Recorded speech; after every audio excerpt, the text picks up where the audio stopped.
Chapter 31। भावनाओं के बिना मशीनों को मारना। दरवाजे से कई छोटे तीर उड़े और कई काले कपड़े पहने लोग तेजी से चकमा खा गए। हालांकि फिर भी उन पर हमला किया गया, लेकिन घातक नहीं। सुमो ने एक चाबुक पकड़ रखा था और दरवाजे पर खड़ी थी। उसके बगल में सांगली, जियोहान और जिया म्याओ म्याओ खड़े थे। प्रत्येक के पास तलवार और क्रॉसबो था। हम्फ, वू यंग, मैंने तुम्हें गलत समझा। सुमो की आंखें ठंडी थी जब उसने चाबुक घुमाया। काले कपड़े पहने लोगों के साथ भयंकर लड़ाई में शामिल हो गई, उन पर बेरहमी से प्रहार करके अपना गुस्सा निकाला। इन तीरों पर हमने जहर लगाया है। अगर तुमने दोबारा विरोध किया तो तुम्हें जहर देकर मार दिया जाएगा। सांगली की बर्फीली आवाज दरवाजे से गूंज उठी। यह सुनकर काले कपड़े पहने उन लोगों ने तुरंत अपनी हरकतें रोक दी। सांगली को इसका अनुमान था। यदि वू यंग ने आंटी सेन को सूचित किया होता कि वे जेल से भाग गए हैं, तो वह निश्चित रूप से उन्हें मारने के लिए लोगों को भेजती। इसलिए उन्होंने पहले से तैयारी कर ली थी, और जियो हान ने जहर बना लिया था, जबकि वे सभी घात लगाकर बैठे थे, अपने दुश्मनों के जाल में फंसने का इंतजार कर रहे थे। सुमो ने काले कपड़े पहने एक व्यक्ति की गर्दन में चाबुक फंसाकर घुमाया और ठंडे स्वर में पूछा, मुझे बताओ, क्या वो यंग ने तुम्हें हमारे ठिकाने के बारे में बताया था? हम नहीं जानते, हमें सिर्फ काम करने के लिए भुगतान किया गया था। काले कपड़े पहने व्यक्ति ने तुरंत उत्तर दिया। आपको पैसे किसने दिए? हमें नहीं पता। उस व्यक्ति ने नकाब पहना था, लेकिन उनकी आवाज एक महिला की थी। काले कपड़े पहने व्यक्ति ने तुरंत उत्तर दिया। दिलचस्प है, आंटी सेन, मैं देखना चाहता हूँ कि वो यंग के साथ आपका रिश्ता क्या है। सुमो ने चाबुक उठाया और बाहर भाग गई। वह विश्वास से परे क्रोधित थी। उसे उम्मीद नहीं थी कि आज रात वो यंग से मिलने के बाद आंटी सेन के लोग उनकी तलाश में आएंगे। मोमो, सांगली उसे रोकना चाहती थी, लेकिन वह रोक नहीं सकी। सुमो पहले ही गायब हो चुका था। जियोहान, मियाओ मियाओ, तुम इन 3 लोगों को संभालो। मैं मोमो को ढूंढने जाऊंगा। सिया मियाओ मियाओ ने झट से उसे पकड़ लिया। नहीं, सिस्टर ली, मोमो मार्शल आर्ट जानती हैं। अगर आप जाएंगी तो हम और भी अधिक चिंतित होंगे। वो इस समय गुस्से से भरी हुई है और मुझे डर है कि वो यंग उसे नुकसान पहुंचा सकती है। चिंता मत करो, मुझे यह मिल गया है। सांगली ने अपने हाथ में तलवार क्रॉसबो हिलाया। इन 3 व्यक्तियों को हिरासत में लें। आइए एक साथ चलें। जियो हान ने कहा, अगर हमें मरना भी पड़े तो हम चारों एक साथ मरेंगे। मेरे पास अभी भी कुछ जहर का पाउडर है, यह काम आ सकता है। सिस्टर ली, भले ही मैं हमारे बीच बोझ हूँ, मैं मौत से नहीं डरती। इसके अलावा यह तथ्य कि हमने समय के माध्यम से यात्रा की है, पहले से ही अपमानजनक है। कौन जानता है, शायद अगर हम मर जाते हैं तो हम वापस जा सकते हैं। सिया मियाओ मियाओ ने भी बात की। सांगली एक पल के लिए रुके, फिर अंत में कहा, ठीक है। वे तीनों काले कपड़े पहने 3 आकृतियों की ओर देखने लगे। तभी उन्हें अपने शरीर को जोर जोर से खरोंचते हुए देखा, जैसे कि उन पर कुछ रेंग रहा हो। जहर असर कर रहा होगा, जियो हान ने कहा। उन्हें अविश्वसनीय रूप से खुजली महसूस हो रही होगी। देवियों, हम गलत थे। कृपया हमें मारक औषधि दें। काले कपड़े पहने एक शख्स ने विनती की। हथियारों को भाड़े पर लेना। अगर हम तुम्हें सबक नहीं सिखाते, तो क्या तुम्हें लगता है कि हम 4 लड़कियों को धमकाना आसान है? उन्होंने काले कपड़े पहने 3 लोगों को रस्सियों से बांध दिया, जिससे उनके लिए खुद को खरोंचना असंभव हो गया, जिससे उनकी परेशानी और भी बदतर हो गई। सुमो बाई परिवार के आवास पर पहुंचे। इस समय बाई परिवार में लगभग सभी लोग पहले से ही सो रहे थे, और आंगन में एक भी व्यक्ति नहीं था। वह दीवार पर चढ़ गई और सीधे आंटी सेन के कमरे में चली गई। जैसे ही सुमो गलियारे में चली, उसने अचानक बगल के कमरे से हल्की सी आवाज सुनी। उसने अपनी भौहें सिकोड़ते हुए ऊपर देखा और महसूस किया कि यह मास्टर बाई की स्टडी थी। सुमो तुरंत दरवाजे के पास गई और अंदर से आने वाली आवाज सुनने के लिए अपना कान दरवाजे पर लगाया। उसने दरवाजे की ओर आते हुए धीमे धीमे कदमों की आहट सुनी, इसलिए सुमो जल्दी से एक तरफ हट गई। दरवाजा चुपचाप खुला और काले कपड़े पहने एक व्यक्ति कमरे से बाहर निकला। सूमो ने अपना चाबुक घुमाया, लेकिन काले कपड़े पहने वह व्यक्ति तेजी से चकमा दे गया। हालांकि चाबुक की चपेट में आए बिना नहीं। व्यक्ति के चेहरे पर लगा काला फेस मास्क अप्रत्याशित रूप से जमीन पर गिर गया। सूमो ने उसकी ओर देखा और उपहासपूर्वक कहा, आंटी सेन, मैं बस आपको ढूंढने ही वाला था। यह फिर से आप हैं। आप अभी भी सुरक्षित कैसे हैं? आंटी सेन आश्चर्य से बोली, मुझे मारने की सोच रहे हो? तुम योग्य नहीं हो। सूमो ने रुखाई से टिप्पणी की और अपने चाबुक से वार करना जारी रखा। आंटी सेन के साथ लड़ाई में शामिल हो गई। सूमो के लगातार हमलों के कारण आंटी सेन को पीछे हटने के लिए मजबूर होना पड़ा। जैसे ही चाबुक आंटी सेन के चेहरे पर गिरने वाला था, अचानक एक आकृति उड़ी और उसने सूमो के चाबुक को अपने हाथ से पकड़ लिया। अगर तुम अभी बाहर नहीं आए तो वो मुझे पीट पीट कर मार डालेगी। आंटी सेन ने वू यंग की ओर घूर कर देखा। हालांकि वू यंग का चेहरा पूरी तरह से ढका हुआ था, केवल एक जोड़ी आंखें दिखाई दे रही थीं। हे, तुम्हारा चेहरा इतनी अच्छी तरह से ढका हुआ है, क्या मुझे तुम्हें न जानने का दिखावा करना चाहिए? वू यंग, तुमने मुझे निराश किया है। सूमो की आंखें थोड़ी लाल हो गईं। वू यंग आश्चर्यचकित रह गई, उसे उम्मीद नहीं थी कि सूमो उसे पहचान लेगा। आखिर आपका उसके साथ क्या रिश्ता है? सूमो ने सवाल किया। अरे, कौन सा रिश्ता? आंटी सेन हंसी और वू यंग की बांह पकड़ने के लिए आगे बढ़ी। बताओ, यह कौन सा रिश्ता है? जाने दो, वू यंग ने ठंडे स्वर में कहा। आंटी सेन ने अनिच्छा से अपनी पकड़ ढीली कर दी। वू यंग, बेहतर होगा कि आप अपनी पहचान के बारे में ध्यान से सोचें। वू यंग ने अपनी आंखें नीची कर ली और सूमो के चाबुक को जाने दिया।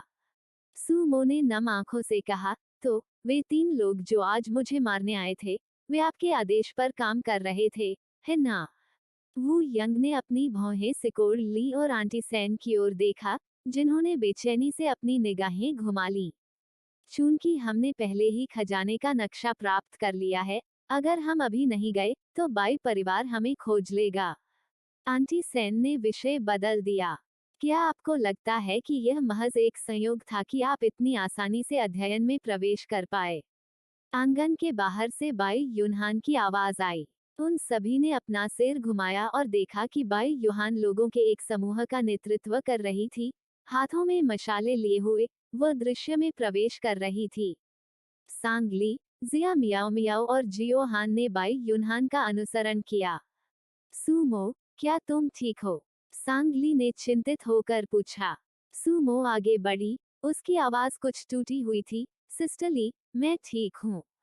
सांगली ने उसे गले लगाया और उसके सिर पर हाथ फेरा। अच्छी लड़की, मुझे डर था कि तुम आवेग में आकर काम करोगी। आंटी सेन, आपने 2 साल तक बाई परिवार में घुसपैठ की है, यहाँ तक इस खजाने के नक्शे के लिए मेरे पिता को मारने तक पहुँच गईं। बाई यूनहान की आवाज में एक ठंडक थी। मेरे पिता आपके साथ अच्छा व्यवहार करते थे, है ना? वास्तव में आप कौन हैं? बाई यूनहान, क्या तुम्हें सच में लगता है कि तुम और तुम्हारे लोग हम दोनों से निपट सकते हैं? आंटी सेन ने व्यंग किया। क्या ऐसा है? बाई यूनहान ने ताली बजाई और विपरीत छत से तीरों की एक कतार आंटी सेन के पैरों पर गिरी। आप, ये लोग बहुत दिनों से आपकी चाल की प्रतीक्षा में घात लगाए बैठे हैं। बाई यूनहान ने वू यंग की ओर देखा, उसकी आंखें भ्रम से भर गईं। वू यंग, नहीं, मुझे तुम्हें फोन करना चाहिए। बाई यीचेन, मेरी प्यारी चचेरी बहन। सूमो और अन्य लोगों ने आश्चर्य से वू यंग को देखा। वू यंग बाई यूनहान की चचेरी बहन थी। आपने मुझे बहुत पहले ही पहचान लिया था। वू यंग ने गहरी आवाज में कहा। पहली बार जब मैंने तुम्हें देखा, तो मुझे लगा कि तुम्हारी आंखें परिचित थीं। जब डॉक्टर ने तुम्हारी चोट का इलाज किया, तो मैंने तुम्हारी कलाई पर निशान देखा। मैं बस यह देखना चाहता था कि बाई परिवार में प्रवेश करके तुम क्या कर रहे थे। मैंने कभी नहीं सोचा था कि तुम आंटी सेन के साथ मिली हुई हो। बाई यूनहान ने समझाया। वू यंग ने काले चेहरे का तौलिया हटा दिया, जिससे एक त्रिआयामी और स्पष्ट रूप से परिभाषित चेहरा सामने आया। हालांकि उसके गाल की हड्डी पर एक नीला बैंगनी निशान था जो उसके चेहरे के बाकी हिस्सों से मेल नहीं खाता था। तुम्हारा चेहरा। बाई यूनहान ने जब इसे देखा तो आश्चर्यचकित रह गई। न केवल वह, बल्कि जियोहान और जिया मियाओ मियाओ भी आश्चर्यचकित थे। बाई यूनहान, क्या तुम मुझे अभी भी जीवित देखकर आश्चर्यचकित नहीं हो? वू यंग ने उदासीनता से उसकी ओर देखा। आप बदला लेने के लिए बाई परिवार में आए थे। क्या आपने आंटी सेंग को मेरे पिता को मारने का आदेश दिया था? बाई यूनहान ने पूछा। आप गलत हैं। बाई जेन की मौत का उससे कोई लेना देना नहीं है। आंटी सेन ने व्यंग किया। इस व्यक्ति के पास कोई दिल नहीं है। यहाँ तक जब उसके माता पिता की दुखद मृत्यु हो गई, तब भी उसने बदला लेने की कोशिश नहीं की। मैं अब और बर्दाश्त नहीं कर सकता था, इसलिए जब मैं खजाने का नक्शा ढूंढते हुए बाई परिवार के पास आया, तो मैंने सोचा कि मैं उसका बदला लूंगा। वू यंग, आपको मुझे धन्यवाद देना चाहिए। वू यंग ने कातिल निगाहों से आंटी सेन की ओर देखा। रू यू, यह मत सोचो कि हम एक ही संप्रदाय से हैं और मैं तुम्हें नहीं मारूंगा। हाँ, वू यंग, हत्या के मामले में आप हमेशा निर्दयी रहे हैं। लेकिन आप जाकर अपने दुश्मनों को क्यों नहीं मारते? मत भूलो, आपके माता पिता को बाई जेन ने मार डाला था। यहाँ बाई परिवार में हर कोई आपका दुश्मन है। आंटी सेन ने ताना मारा। वू यंग उत्तेजित लग रही थी। उसने रूयू की गर्दन पकड़ ली और सख्ती से कहा, मुझे सबक सिखाने की आपकी बारी नहीं है। बाई यीचेन, यह वास्तव में मेरे पिता थे जिन्होंने चाचा और चाची के साथ अन्याय किया था। यदि आपको यह खजाने का नक्शा चाहिए, तो आप इसे ले सकते हैं। बाई यूनहान वू यंग के करीब आते हुए आगे बढ़ी। जब हम छोटे थे तो हमारे बीच बहुत अच्छे संबंध थे। मुझे विश्वास नहीं होता कि तुम सच में मुझे मार डालोगे। अब जब मेरे पिता मर गए हैं, तो सभी शिकायतें खत्म हो जाएं। क्या हम इस पर सहमत हो सकते हैं? वू यंग को नहीं पता था कि क्या महसूस करना है। उसने इस मामले में बाई यूनहान या बाई परिवार के किसी भी व्यक्ति को मारने के बारे में कभी नहीं सोचा था। वह सिर्फ एक भावनाहीन हत्या मशीन था, जिसमें नफरत और प्यार नहीं था। उनकी नज़र में केवल डाक कैबिनेट के नेता द्वारा दिए गए कार्य थे। जहां तक खजाने के नक्शे की बात है, यह सिर्फ एक किंवदंती है। क्या आप वास्तव में सोचते हैं कि इस दुनिया में कुछ ऐसा है जो समय और स्थान को विकृत कर सकता है, लोगों को वापस जीवन में ला सकता है? बाई यूनहान के शब्दों ने उन चारों को चौंका दिया। सांगली तुरंत आगे बढ़े और बाई यूनहान की बांह पकड़ ली और उत्साह से पूछा, आपने क्या कहा? Time and space distortion. Chapter 32। तुम्हें उसे छूने की हिम्मत किसने दी? बाई यूनहान एक पल के लिए स्तब्ध रह गई। उसने सांगली की ओर देखते हुए कहा, मिस सांग, यह सिर्फ एक किंवदंती है। सांगली ने तुरंत कहा, कौन सी किंवदंती? क्या आप हमें विवरण बता सकते हैं? बाई यूनहान ने वो यंग की ओर देखते हुए झिझकते हुए कहा, बाई यचेन, तुम्हें चले जाना चाहिए। मेरे पिता अब मर चुके हैं, और तुम्हें वह खजाना नक्शा मिल गया है जो तुम चाहते थे। भविष्य में बाई परिवार के पास दोबारा मत आना। वू यंग ने सुमो पर नजर डाली और देखा कि सुमो भी उसे देख रही थी। उसने अपनी आंखें नीची कर ली और रूयू के साथ छत पर उड़ गया। छत पर घात लगाकर बैठे पहरेदारों को आदेश नहीं मिला और उन्होंने तीर नहीं चलाए। आप उन्हें ऐसे ही जाने दे रहे हैं। उसने आपके पिता को मार डाला। जियो हान ने आश्चर्य से कहा। बाई यूनहान की आंखों में निराशा की चमक थी। वह मेरे पिता ही थे जिन्होंने सबसे पहले उनके साथ अन्याय किया था। प्रतिशोध के इस चक्र का अंत कैसे हो सकता है? मुझे उम्मीद भी नहीं थी कि वह अभी भी जीवित होंगे। देवियों, चलो इस मामले को यहीं समाप्त करते हैं। युवा मास्टर बाई, हम जानना चाहते हैं कि यह खजाने का नक्शा किस बारे में है? सांगली ने पूछा। बाई यूनहान ने यार्ड में गार्डों को बर्खास्त कर दिया और सांगली और अन्य लोगों के साथ हॉल में चली गई।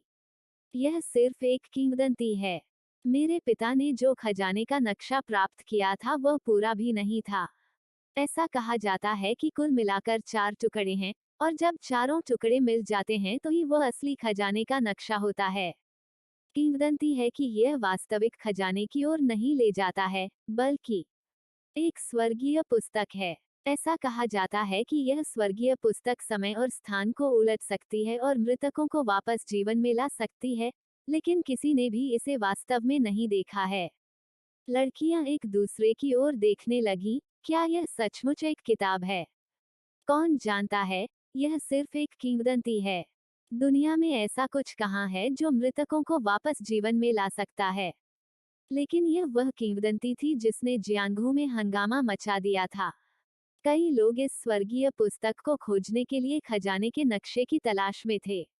मेरे पिता ने इसे संयोग से प्राप्त कर लिया, जिससे उनकी मृत्यु हो गई। अगर हमें खजाने के नक्शे के सभी 4 टुकड़े मिल जाएं, तो क्या हमें यह स्वर्गीय किताब मिल सकती है? मुझे ऐसा लगता है, लेकिन कोई भी एक साथ सभी 4 टुकड़ों को इकट्ठा करने में सक्षम नहीं है। आपने देखा कि कैसे मेरी तीसरी चाची उस एक टुकड़े के लिए इतने लंबे समय से मेरे बाई परिवार में घात लगाकर बैठी थी। लड़कियां सोच में पड़ गईं। यदि यह स्वर्गीय पुस्तक उनके लिए वापस यात्रा करने का मौका होती, तो यह बहुत कठिन लगता। दूसरी ओर, वू यंग और रू यू ने बाई परिवार छोड़ दिया। वे मूल रूप से खजाने का नक्शा वापस डाक कैबिनेट में ले जाने वाले थे। लेकिन वू यंग रुक गई। तुम खजाने का नक्शा वापस ले जाओ। मुझे अभी भी बहुत काम करना है। वू यंग जाने ही वाला था कि रू यू ने उसकी बांह पकड़ ली। वू यंग, तुम क्या कर रहे हो? मुझे मत बताओ कि तुम उस सुमो को ढूंढने जा रहे हो। जाने दो, मैं क्या करता हूँ, इससे तुम्हें कोई लेना देना नहीं है। वू यंग ने अपना हाथ झटक दिया। क्या ऐसा हो सकता है? तुम्हें सचमुच इस महिला से प्यार हो गया है? रू यू ने उसे ध्यान से देखा। वू यंग, तुम एक हत्यारे हो। तुम मारने के लिए बने हो, प्यार करने के लिए नहीं। वू यंग का हाथ छूट गया और उसने रू यू को गर्दन से पकड़ लिया। उसने उग्रता से कहा, क्या वह तुम ही थे जिसने लोगों को उसे मारने के लिए भेजा था? तुम्हें उसे छूने की हिम्मत किसने दी? वू यंग ने रू यू का तब तक गला दबाया जब तक उसका चेहरा लाल नहीं हो गया। जैसे ही रू यू का दम घुटने वाला था, उसने उसकी गर्दन छोड़ दी। खांसी खांसी खांसी। रू यू ने जोर से खांसी की। तुम्हें खुश होना चाहिए कि उसे कोई नुकसान नहीं हुआ, अन्यथा तुम निस्संदेह मर जाओगे। वू यंग ने ठंडे स्वर में कहा। यह सही है। मैंने वह सब कुछ सुना जो आपने आज रात पहले कमरे में उससे कहा था। वू यंग, एक बार जब एक हत्यारे को प्यार हो जाता है, तो उसका अंत निकट होता है। आप अगले नेता के लिए सबसे आशाजनक उम्मीदवार हैं। एक महिला के लिए, क्या आप वास्तव में डाक कैबिनेट को धोखा देना चाहते हैं? क्या आप जानते हैं कि आपका भाग्य क्या होगा? वू यंग चुप थी। निस्संदेह वह जानता था, लेकिन जब आज उसने सुमो की आंखों में निराशा देखी, तो उसे पहली बार दिल का दर्द महसूस हुआ। यह किसी चोट से होने वाला दर्द नहीं था, यह उस तरह का दर्द था जो किसी का दम घोंट सकता था, जिससे व्यक्ति जीने की सारी उम्मीद खो सकता था। वू यंग ने रू यू को नजरअंदाज कर दिया, अपनी तलवार उठाई और जंगल से दूर उड़ गया। वू यंग, रू यू गुस्से में चिल्लाई और हताशा में पेड़ को लात मार दी।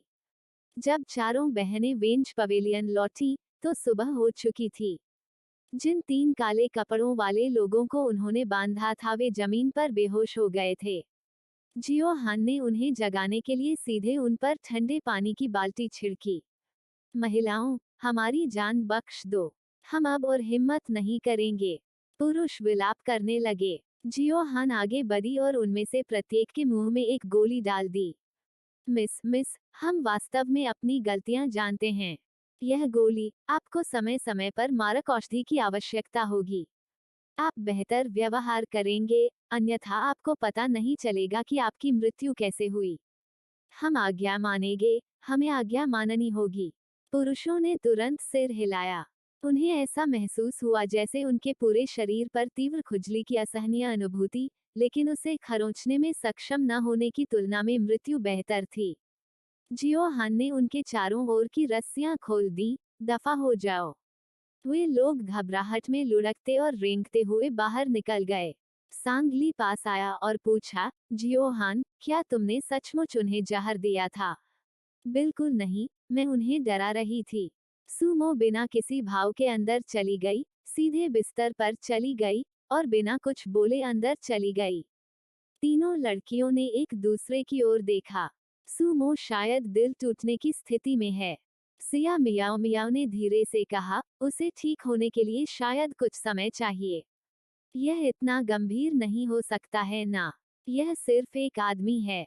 पहले उसके आसपास बहुत सारे सुंदर लोग थे। क्या आपने उसे इस तरह से व्यवहार करते देखा था? जियो हान ने कहा, आपने कभी अनुभव नहीं किया है कि किसी के लिए भावनाएं कैसी होती हैं, इसलिए आप स्वाभाविक रूप से यह नहीं समझ पाते कि वह कैसा महसूस करती है। सांग ली ने कहा, सिस्टर सांग, क्या ऐसा हो सकता है कि आपको पहले कोई आदमी पसंद आया हो? मुझे यह नहीं पता था। जियो हान ने आश्चर्य से कहा। सांग ली ने उसकी ओर देखा और मुस्कुराई, मेरे पास भी नहीं है, लेकिन मैं उसके दृष्टिकोण से समझने की कोशिश करती हूँ। अब हमें क्या करना चाहिए? क्या हमें खजाने के नक्शे तलाशने चाहिए? दुनिया इतनी बड़ी है, हम कहाँ से देखना शुरू करें? सिया मियाओ मियाओ ने चिंतित होकर कहा, इसके अलावा एक टुकड़ा अब वो यंग और उनके द्वारा ले लिया गया है। हम उनसे इसे वापस लेने के बारे में भूल सकते हैं। आह! तीनों लड़कियों ने एक साथ आह भरी। उन्होंने एक दूसरे की ओर देखा और हंसे बिना नहीं रह सके। जो भी हो, प्रकृति को अपना काम करने दो। चीयर्स। बाई परिवार का मामला फिलहाल अस्थायी तौर पर सुलझा हुआ माना जा सकता है। बाई यूनहान से उन्होंने बाई परिवार के साथ वू यंग के इतिहास के बारे में भी सीखा। वू यंग के पिता बाई झोंग और बाई यूनहान के पिता बाई जेन एक ही पिता के सौतेले भाई थे। सबसे बड़े वैधपुत्र के रूप में बाई झोंग स्वाभाविक रूप से परिवार का अगला मुखिया बनने वाला उत्तराधिकारी था। परिवार के मुखिया का पद हथियाने के लिए बाई जेन ने हमेशा बाई झोंग के साथ गुप्त रूप से प्रतिस्पर्धा की थी और अंततः बाई झोंग और उसकी पत्नी को मारने में संकोच नहीं किया। हालांकि बाई झोंग का मार्शल आर्ट कौशल बाई जेन से कमतर नहीं था, फिर भी वह अपने भाईचारे के संबंधों के कारण अपने ही भाई पर हमला करना बर्दाश्त नहीं कर सका। लेकिन बाई जेन ने बाई झोंग को मारने की ठान ली थी। उस समय वू यंग और बाई यूनहान सिर्फ 10 साल के थे।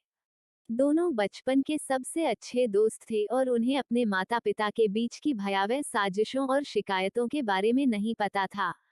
ऐसा तब तक नहीं हुआ जब तक बाई झोंग और उसके परिवार की बेरहमी से हत्या नहीं कर दी गई और बाई यचेन संयोग से भाग निकली। उसका ठिकाना अज्ञात था। तब तक बाई यूनहान को एहसास नहीं हुआ कि उसके पिता ने उसके चाचा के परिवार को मार डाला था। तब से बाई यूनहान के मन में भी अपने पिता के प्रति नाराजगी थी। यही कारण था कि वह बाई परिवार में मुख्य परिवार के सदस्यों और पार्श्व शाखाओं के बीच अंतर नहीं चाहते थे।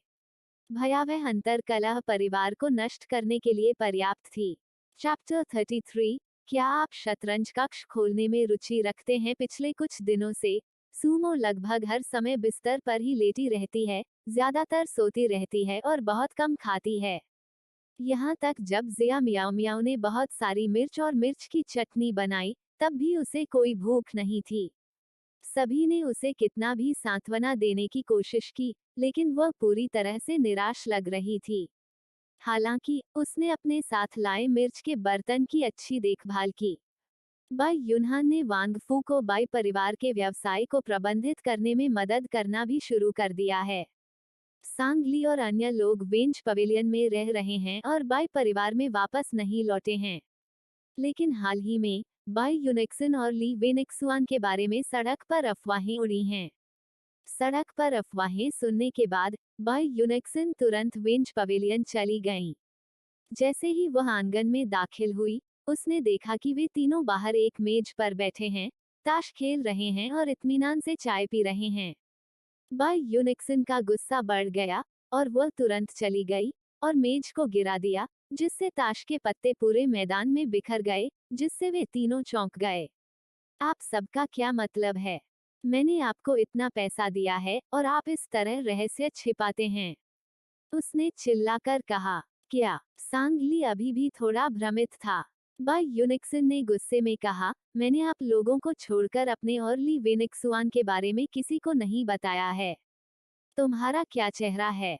बाई यूनिक्सन की निजी नौकरानी डोंग जू क्रोधित अभिव्यक्ति के साथ आगे बढ़ी।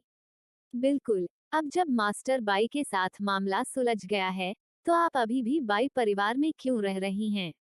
मिस, अगर हम नहीं होते, जिसने मास्टर बाई की हत्या करने वाले हत्यारे का पर्दाफाश नहीं किया, तो हम इतनी बड़ी योग्यता हासिल नहीं कर पाते, है ना? अंततः यह आपका सबसे बड़ा युवा गुरु भी था जिसने इसका अनुसरण नहीं किया। जियो हान ने कहा, यह बाई परिवार की संपत्ति है और मैं तुम्हें तुरंत चले जाने के लिए कह रहा हूँ। इसके अलावा आपकी माँ भी मास्टर बाई की मौत में भागीदार है। उसे बाई परिवार से बाहर क्यों नहीं निकाला गया? आप। जियो हान के शब्दों पर बाई यूनिक्सन की छाती गुस्से से भर गई। उसने गुस्से में कहा, मेरी माँ के साथ छेड़छाड़ की गई। बहुत हो गया शोर, बहुत हो गया शोर। एक जूता घर से निकला, सीधे बाई यूनिक्सन के चेहरे की ओर। बाई यूनिक्सन चौंक गई और अस्थायी रूप से चकमा देना भूल गई। मिस, सावधान रहें। डोंग जू ने तुरंत खुद को बाई यूनिक्सन पर फेंक दिया और वे दोनों एक साथ जमीन पर गिर गए। बाई यूनिक्सन का चेहरा कीचड़ से सना हुआ था और उसका साफा तिरछा था। आह, मेरा चेहरा, आह, बाई यूनिक्सन ने हताशा में कहा। सूमो नंगे पैर घर से बाहर चली गई और आलस्य से दरवाजे के सामने झुक गई। बाई यूनिक्सन, तुम्हारी आवाज इतनी तेज है, तुमने मुझे परेशान कर दिया। डोंग जू ने तुरंत बाई यूनिक्सन को उठने में मदद की और पूछा, मिस, क्या आप ठीक हैं? थप्पड़। डोंग जू के चेहरे पर एक थप्पड़ पड़ा। यह सब तुम्हारी गलती है। तुम्हें मुझ पर हमला करने के लिए किसने कहा? डोंग जू ने अपना चेहरा ढांक लिया और अपनी आंखें नीची कर लीं। मिस, मुझे क्षमा करें। मिस बाई सांगली खड़े हुए और उनके पास आए। यह मामला मेरे दोस्त की जुबान की फिसलन का था। यह हमारी गलती थी, मैं माफी मांगता हूँ। लेकिन क्या आपने कभी सोचा है कि क्या ली वेंगसुआन वास्तव में आपसे शादी करने का इरादा रखता है? यह सही है कि ली वेंगसुआन एक बदमाश की तरह दिखता है। शायद वह सिर्फ तुम्हारे साथ खेल रहा है। जियो हान ने आवाज लगाई। सांगली ने सुझाव दिया, आप इस घटना से उसकी परीक्षा क्यों नहीं लेते? अगर वह वास्तव में आपकी परवाह करता है, तो वह अफवाहों से आपको नुकसान नहीं पहुंचने देगा। वह जिम्मेदारी लेगा और आपसे शादी करेगा। हालांकि बाई यूनिक्सन के दिल में गुस्सा था, लेकिन कुछ विचार करने के बाद उन्हें सांगली के शब्द उचित लगे। लेकिन मैं शोक अवधि में हूँ और शादी नहीं कर सकता। यहाँ शोक की अवधि कितनी लंबी है? 100 दिन। उस स्थिति में आप पहले दोनों परिवारों के बीच सगाई स्थापित कर सकते हैं और 100 दिनों के बाद शादी कर सकते हैं। यह एक जीत की स्थिति है। मुख्य बात ली वेनेक्सुआन के रवैये को देखना है, सांगली ने प्रस्ताव दिया। बाई यूनिक्सन ने एक पल के लिए सोचा, मैं अब वेंगसुआन को ढूंढने जाऊंगा। मिस बाई, सांगली ने उसे बुलाया और उसके अस्त व्यस्त रूप और अव्यवस्थित बालों की ओर इशारा किया। आप कुछ गंदे लग रहे हैं। कल जाना बेहतर होगा। बाई यूनिक्सन ने अपने चेहरे और बालों को छुआ, उन्हें घूर कर देखा और वेंगे पवेलियन से चली गईं। सिस्टर ली, क्या ली वेंगसुआन बाई यूनिक्सन से शादी करेगी? जियो हान ने पूछा। यह कठिन है। सांगली ने जियो हान की ओर देखा। यह सब आपकी गलती है। आपने इसे सड़क पर क्यों उजागर किया? मुझे क्षमा करें। जब मैं उसे डांट रही थी तो मैं बहुत अधिक बहक गई थी, जियो हान ने बड़बड़ाते हुए और अपनी नाक रगड़ी। जब जिया मियाओ मियाओ ने देखा कि सूमो आखिरकार जाग गई है, तो वह दौड़कर आई और उसका हाथ पकड़ लिया। मोमो, तुम आखिरकार जाग गए। चलो हम चारों के साथ महाजोंग खेलें। मैंने इन दिनों महाजोंग टाइल्स का एक सेट बनाया है। सूमो ने कमजोर ढंग से उत्तर दिया, कोई दिलचस्पी नहीं है। जियो हान और सांगली ने बाई यूनिक्सन को गिरी हुई मेज उठाने में मदद की। मोमो, यह अच्छा नहीं है। कई दिन हो गए हैं और आप बिल्कुल भी बाहर नहीं गए हैं। हम आपके साथ कुछ खरीदारी के लिए क्यों नहीं चलते? फिर भी कमजोर आवाज में सूमो ने उत्तर दिया, कोई दिलचस्पी नहीं है। उन तीनों ने बेबसी से आह भरी। इसी समय कई लोग आंगन में दाखिल हुए। आवाजें सुनकर उन्होंने अपना सिर घुमाया और बाई यूहान, फैंग किंग और यी को अंदर आते देखा। बहन सू, यी ने अपने हाथों में एक बड़ी टोकरी ली और सू मो की ओर दौड़ा। देखो, मैंने सुना है कि तुम्हें शिमला मिर्च खाना पसंद है, इसलिए मुझे उनमें से बहुत सारी मिल गईं। मैंने कुछ को बाई परिवार के पिछवाड़े में भी लगाया। अब से, यदि तुम खाना चाहते हो तो तुम्हें उन्हें ढूंढने में परेशानी नहीं होगी। सुमो ने उसकी ओर देखा और जोर से मुस्कुरा दी। धन्यवाद, मैं थक गया हूँ। मैं पहले आराम करूंगा। बोलने के बाद सुमो घर में दाखिल हुई और दरवाजा बंद कर दिया। यी ने अपनी आंखें नीची कर ली, उनमें वीरानी की झलक झलक रही थी। यी, आजकल उसका मूड बहुत खराब है। बुरा मत मानना, ठीक है। सिया मियाओ मियाओ ने तुरंत कहा। मैं जानता हूँ कि उसका मूड खराब है, इसलिए मैंने उसके लिए और अधिक शिमला मिर्च ढूंढने के बारे में सोचा। उम्मीद है कि इससे उसका मूड बेहतर हो जाएगा। ऐसा लगता है कि केवल शेडोलेस जेंटलमैन ही उसे बेहतर महसूस करा सकता है, यी ने चिल्लाते हुए कहा। समूह में सन्नाटा छा गया। बाई युनहान ने कहा, मैं अध्ययन कक्ष में जाऊंगी और कुछ किताबें ढूंढूंगी। आप सभी बात कर सकते हैं। सांगली ने बाई यूनिक्सन के बारे में सोचा और तुरंत कहा, मैं तुम्हारे साथ चलूंगा। सांगली और बाई युनहान के जाने के बाद जियोहान ने तुरंत फैंग किंग और यी को एक तरफ खींच लिया और उत्साह से कहा, चलो चलो महाजोंग खेलते हैं। मोमो इन दिनों उदास महसूस कर रहा है और हम कभी भी पर्याप्त लोगों को इकट्ठा नहीं कर सकते हैं। मियाओ मियाओ, जल्दी से अपने द्वारा बनाई गई महाजोंग टाइलें बाहर लाओ।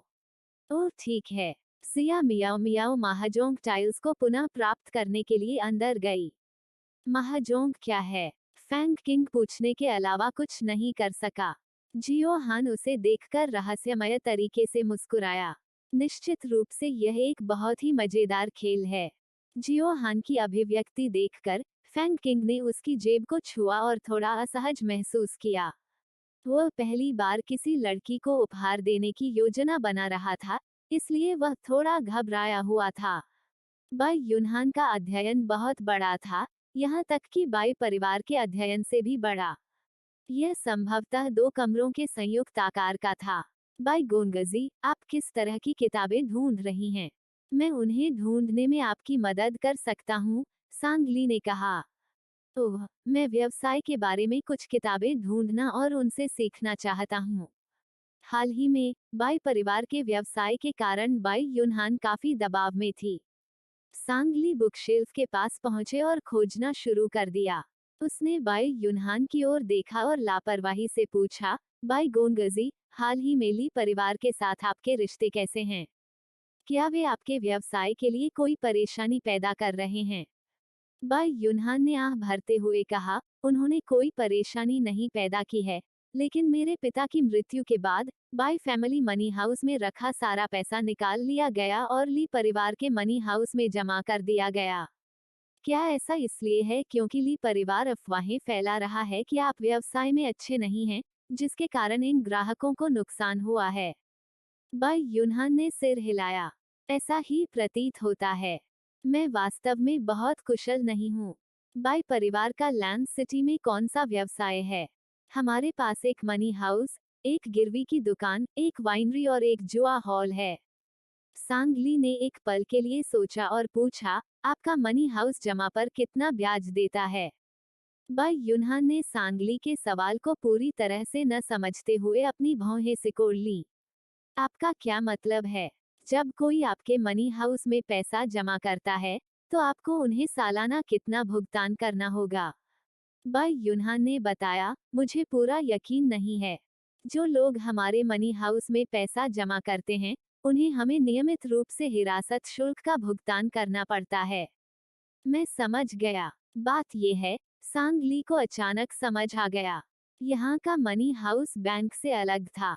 यहाँ की मुद्रा ज्यादातर सोने और चांदी की थी, जिसे ले जाना सुविधाजनक नहीं था, इसलिए लोग आमतौर पर अपना पैसा मनी हाउस में जमा करते थे। बाई गोनगजी, आप अपना दृष्टिकोण क्यों नहीं बदलते? दूसरों को अपने मनी हाउस में पैसा जमा करने दें और आप उन्हें ब्याज के रूप में नियमित रूप से एक छोटी राशि का भुगतान कर सकते हैं। हालांकि राशि बड़ी नहीं होगी, वे निश्चित रूप से हिरासत शुल्क का भुगतान करने के बजाय अपना पैसा आपके पास रखने के लिए तैयार होंगे। मैं इसके बारे में निश्चित नहीं हूँ। आप अपने मनी हाउस में जमा धन ले सकते हैं और अन्य व्यापारियों को उधार दे सकते हैं, उनसे एक निश्चित शुल्क ले सकते हैं। यदि किसी को तत्काल धन की आवश्यकता है, तो आप उन्हें संपत्ति के कामों जैसी मूल्यवान चीजों को संपार्श्विक के रूप में उपयोग करने के लिए कह सकते हैं। सांग ली ने अध्ययन में बाई युनहान को विभिन्न बैंकिंग तरीकों को समझाने में काफी समय बिताया और वह धुंध में सुनते रहे। हालांकि उन्होंने महसूस किया कि सांगली की कुछ विधियां व्यवहार्य थीं और उन्हें धीरे धीरे पचाने की आवश्यकता थी।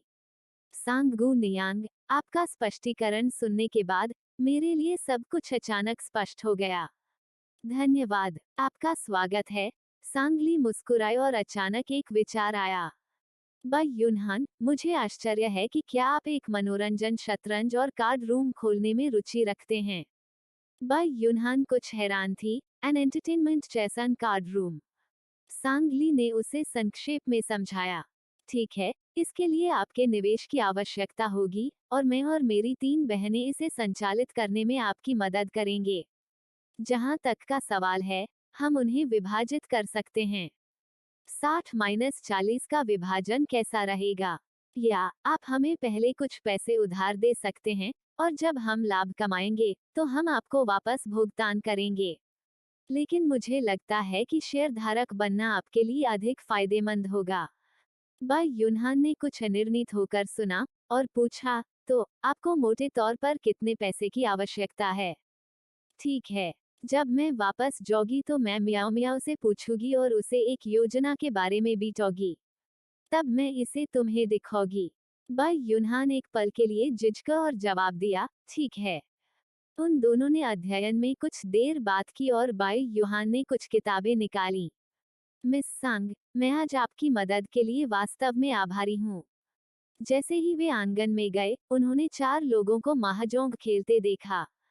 हाहा, मैं जीत गई। जियो हान ने हंसते हुए कहा, ली जी यहाँ नहीं है और मुझे पता चला कि मैं अभी भी जीत सकता हूँ। तुम दोनों बहुत अनुभवहीन हो। फैंग क्विंग और यी ने चिल्लाते हुए कहा, मिस जियो, मिस जिया, हमने पहले ही इस महीने की अपनी सारी पॉकेट मनी खो दी है। क्या आप हमें धमका रहे हैं क्योंकि हम नहीं जानते कि कैसे खेलना है? मैंने सोचा था कि मैं पहले से ही काफी मूर्ख था, लेकिन यह पता चला कि तुम दोनों मुझसे भी अधिक मूर्ख हो। हा हा हा। सिया मियाओ मियाओ हंसे बिना नहीं रह सकी। उसने चांदी के सिक्के ऊपर धकेल दिए। यह लो, इसे वापस ले लो। इसका अच्छे से अध्ययन करो, अगली बार हम असली में खेलेंगे। उन दोनों ने खुशी खुशी पैसे इकट्ठे किए। ठीक है, एक बार जब हम इससे परिचित हो जाएंगे, तो हम वापस आएंगे और आपके साथ खेलेंगे। सांगली ने उनकी ओर देखा और बाई युनहान से कहा, क्या आप इसमें शामिल होना चाहते हैं? बाई युनहान ने एक पल के लिए सोचा, निश्चित रूप से, मैं इसे आजमागा। बाई युनहान और सांगली चले गए और ये और फैंग किंग स्वेच्छा से एक तरफ हट गए। सिया मियाओ मियाओ ने बाई युनहान को 2 बार नियम समझाए और फिर वे शुरू हो गए। ये और फैंग किंग रणनीतिकारों के रूप में कार्य करते हुए बाई युनहान के पीछे खड़े थे। वे कभी कभी अपनी ठुड्डी रगड़ते या अपना सिर खुजलाते, उनकी अभिव्यक्तियां काफी एनिमेटेड होती। चैप्टर 34, क्या कोई जगह है जहां बहुत सारे हॉट लोग हैं? एक और सेल्फ ड्रॉ। यंग मास्टर, आपने फिर से सेल्फ ड्रॉ किया है। यी ने उसके बगल में उत्साहपूर्वक कहा।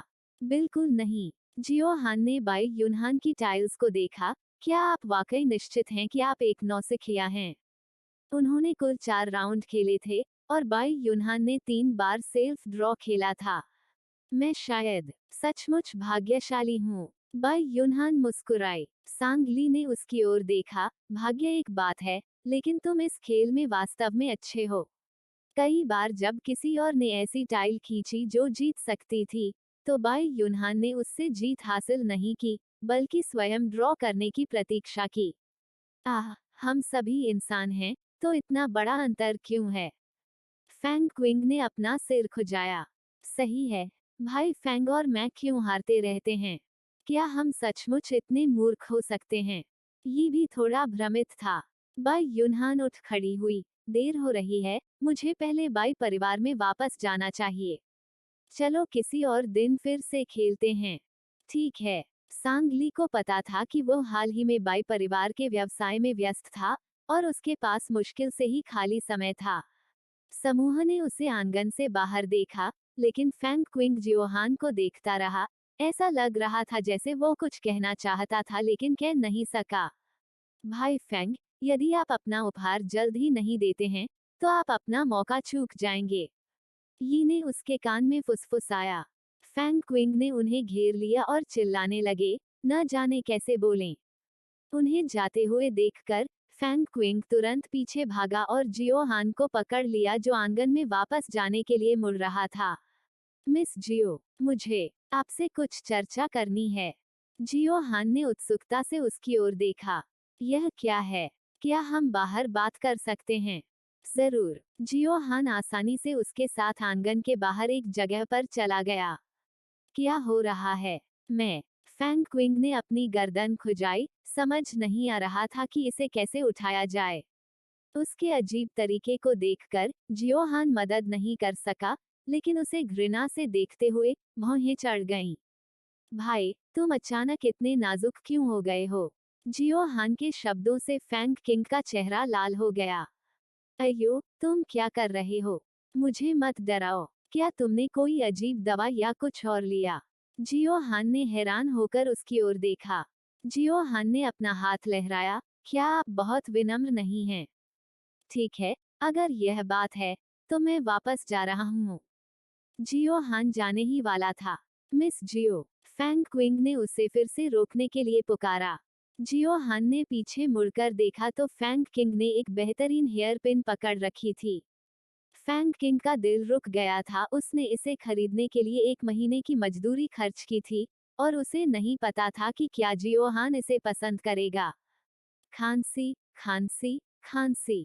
फैंग किंग ने जो सांस छोड़ी थी वह फिर से अटक गई और ध्यान न देने के कारण उसका दम घुट गया। क्या तुम ठीक हो? जियो हान ने पूछा। मैं ठीक हूँ। फिर धन्यवाद। मुझे यकीन है कि मियाओ मियाओ को यह हेयर पिन वास्तव में पसंद आएगी। जियो हान ने अपना कंधा थपथपाया। भाई, मुझे उम्मीद नहीं थी कि तुम किसी लड़के को इतनी अच्छी पसंद करोगे। फैंग क्विंग को नहीं पता था कि और क्या कहना है, बस एक कड़वी अभिव्यक्ति रखी। जियो हान कुछ सोचने लगा और तुरंत पूछा, ओह ठीक है, क्या मैं आपसे कुछ पूछ सकता हूँ? क्या यहाँ पीने और मौज मस्ती करने के लिए कोई जगह है? पी लो, शराबा खाने की तरह। मदिरा गृह। क्या वहाँ सुंदर लोग हैं? मेरा मतलब आकर्षक लड़कियां हैं। अच्छा, वहाँ हैं। मुझे लगता है। वास्तव में नहीं। तो फिर क्या यहाँ ऐसी जगहें हैं जहाँ बहुत सारे हॉट लोग रहते हैं? वेश्यालय की तरह, लेकिन महिलाओं के बजाय पुरुषों के साथ। उद्धरण चिन्ह डॉट डॉट डॉट उद्धरण चिन्ह। फैंग क्विंग ने जियो हान को आश्चर्य से देखा। मिस जियो, आप PSH, चौंकिए मत। मेरी बहन को हाल ही में छोड़ दिया गया है, इसलिए मैं उसे कुछ आकर्षक लड़कियों को दिखाने के लिए ले जाना चाहता था। उसे आकर्षक लोग पसंद हैं। शायद इससे उसे शेडोलेस को भूलने में मदद मिलेगी। बस मुझे बताएं कि क्या ऐसी जगहें हैं या नहीं। फैंग क्विंग थोड़ा शर्मिंदा था। वहाँ हैं। मुझे लगता है। सचमुच। उन्हें क्या कहा जाता है? वे कहाँ हैं? फैंग क्विंग ने जियो हान की ओर अनिश्चितता से देखा। मिस जियो, क्या आप सचमुच उस तरह की जगह पर जाना चाहती हैं? आप इधर उधर क्यों घूम रहे हैं? हमारा उस तरह की जगह पर जाना आप लोगों के वेश्यालयों में जाने से कुछ अलग नहीं है। हम क्यों नहीं जा सकते? मैं कभी वेश्यालय नहीं गया। फैंग क्विंग ने तुरंत स्पष्टीकरण दिया। PSH, मुझे परवाह नहीं है कि आप गए हैं या नहीं। बस मुझे बताएं कि हॉट लोग कहाँ मिलेंगे। जियो हान ने अधीरता से कहा। फैंग किंग झिझके, लेकिन अंततः मान गए। लिन सिटी में जियांग गो हॉल है। फू हुआ बिल्डिंग नामक जगह है। बहुत बढ़िया, धन्यवाद भाई। जियो हान मुड़ी और वापस आंगन में खली गया। आह। फैंग क्विंग ने जियो हान को जाते हुए उसकी पीठ पर देखा और एक गहरी आह भरी। उस रात सूमो को 3 लड़कियों ने बिस्तर से खींच लिया। एक ने उसके लिए कपड़े चुने, एक ने उसके बाल संवारे और एक ने उसका मेकअप किया। मैं बाहर नहीं जाना चाहती। तुम लोग घूम सकते हो। सूमो ने शिकायत की। कोई रास्ता नहीं, हमें आज तुम्हें खींचकर बाहर ले जाना होगा। सूमो, मैं गारंटी देती हूँ कि तुम्हें यह जगह पसंद आएगी जहाँ हम जा रहे हैं। यह पूरी तरह से तुम्हारी चीज है। जियो हान ने कहा। सूमो, आप कई दिनों से मंदी में हैं। अब खुश होने का समय है। आप ऐसे ही आगे नहीं बढ़ सकती, ठीक है। इसके बारे में सोचें, सिर्फ इसलिए कि आपने शेड्यूलेस खो दिया है, क्या इसका मतलब यह है कि आपका जीवन खत्म हो गया है? सांगली ने सांत्वना दी। यह सही है, सूमो। दुनिया में बहुत सारे आदमी हैं, आप सिर्फ एक पेड़ की वजह से पूरे जंगल को नहीं छोड़ सकते। सिया मियाओ मियाओ ने कहा। इसीलिए मैं कहती हूँ, पुरुष सभी क्षणभंगुर हैं। जब आपकी बहनें हों तो पुरुषों की जरूरत किसे है? जियो हान ने कहा। लोग हमेशा ऐसे ही होते हैं, वे दूसरों को सांत्वना देते समय ऐसी उचित सलाह दे सकते हैं, लेकिन जब यह उनके साथ घटित होता है, तो उन्हें इससे उबरने में बहुत कठिनाई होती है। सूमो चुप थी। वे सही थे, सिर्फ इसलिए कि उसने शेड्यूलेस को खो दिया इसका मतलब यह नहीं था कि उसका जीवन खत्म हो गया। उन चारों को अभी भी वापसी का रास्ता खोजने की जरूरत थी, वो वास्तव में इस तरह आगे नहीं बढ़ सकती थी। वो कई दिनों से मंदी में थी, अब आगे बढ़ने का समय आ गया है। सूमो सीधी बैठ गई और अपने सामने लगे कांस्य दर्पण में देखा, मुझे एक परी की तरह तैयार होने में मदद करें। तीनों लड़कियों ने एक दूसरे को देखा, यह जानते हुए कि सूमो को चीजों के बारे में पता चल गया है, और मुस्कुराई, जैसी आपकी इच्छा, हमारी छोटी परी सूमो। आधे घंटे बाद, सूमो तीन लड़कियों के सामने खड़ी थी, जो एक बोल्ड विदेशी नर्तकी की लाल पोशाक पहने हुए थी। उसके पास पहले से ही एक हॉट फिगर था, अब वह बिल्कुल घातक लग रही। चैप्टर 35। क्या मैं शराब पी सकती हूँ? हे भगवान, मुझे ऐसा लग रहा है कि मेरी नाक से खून बहने वाला है। जियो हान ने अपनी नाक सूंघी। सांगली ने हंसते हुए कहा, आप यहाँ मौज मस्ती करने के लिए नहीं आए हैं, आप यहाँ लोगों को लाभ पहुँचाने के लिए आए हैं। आह, काश मैं एक आदमी होता। सिया मियाओ मियाओ ने पलकें झपकाईं। सूमो ने उदासीनता से कहा, इसमें कौन सी बड़ी बात है? जो कपड़े मैं पहनती थी उसकी तुलना में यह बहुत रूढ़िवादी है। जैसा कि फैंग क्विंग ने कहा था, वे चारों एक साथ बाहर निकले और फुहुआ बिल्डिंग गए। फुहुआ बिल्डिंग अपने नाम के लायक नहीं थी। यह प्रवेश द्वार पर बेहद समृद्ध लग रहा था, ऊपर सभी प्रकार की लालटेनें लटकी हुई थीं, जो प्रवेश द्वार को असाधारण रूप से रोशन कर रही थीं। वाह, इससे सचमुच मेरी आंखें खुल गईं। जियो हान चिल्लाए बिना नहीं रह सकी। प्रवेश द्वार पर हरे रंग की पोशाक में दो युवक थे। ऐसी सुंदर चार युवतियों को सहसा आते देखकर वे तुरंत उनका स्वागत करने के लिए आए। महिलाओं, क्या आप यहाँ मौज मस्ती करने के लिए आई हैं? सांगली ने पाउडर से भरे चेहरे से उनकी ओर देखा।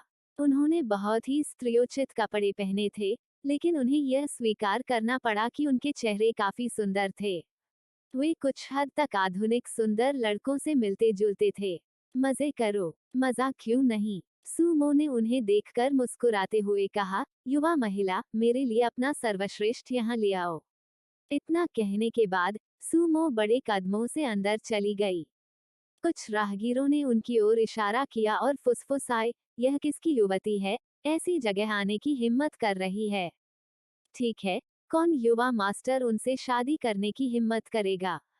सचमुच बेशर्म। उन चारों ने अन्य लोगों की गपशप को बिल्कुल भी नजरअंदाज कर दिया, और फू हुआ बिल्डिंग में प्रवेश करने के बाद इंटीरियर भी शानदार था। गायन और नृत्य, साथ में पेय और संगीत, हॉल लगभग भरा हुआ था।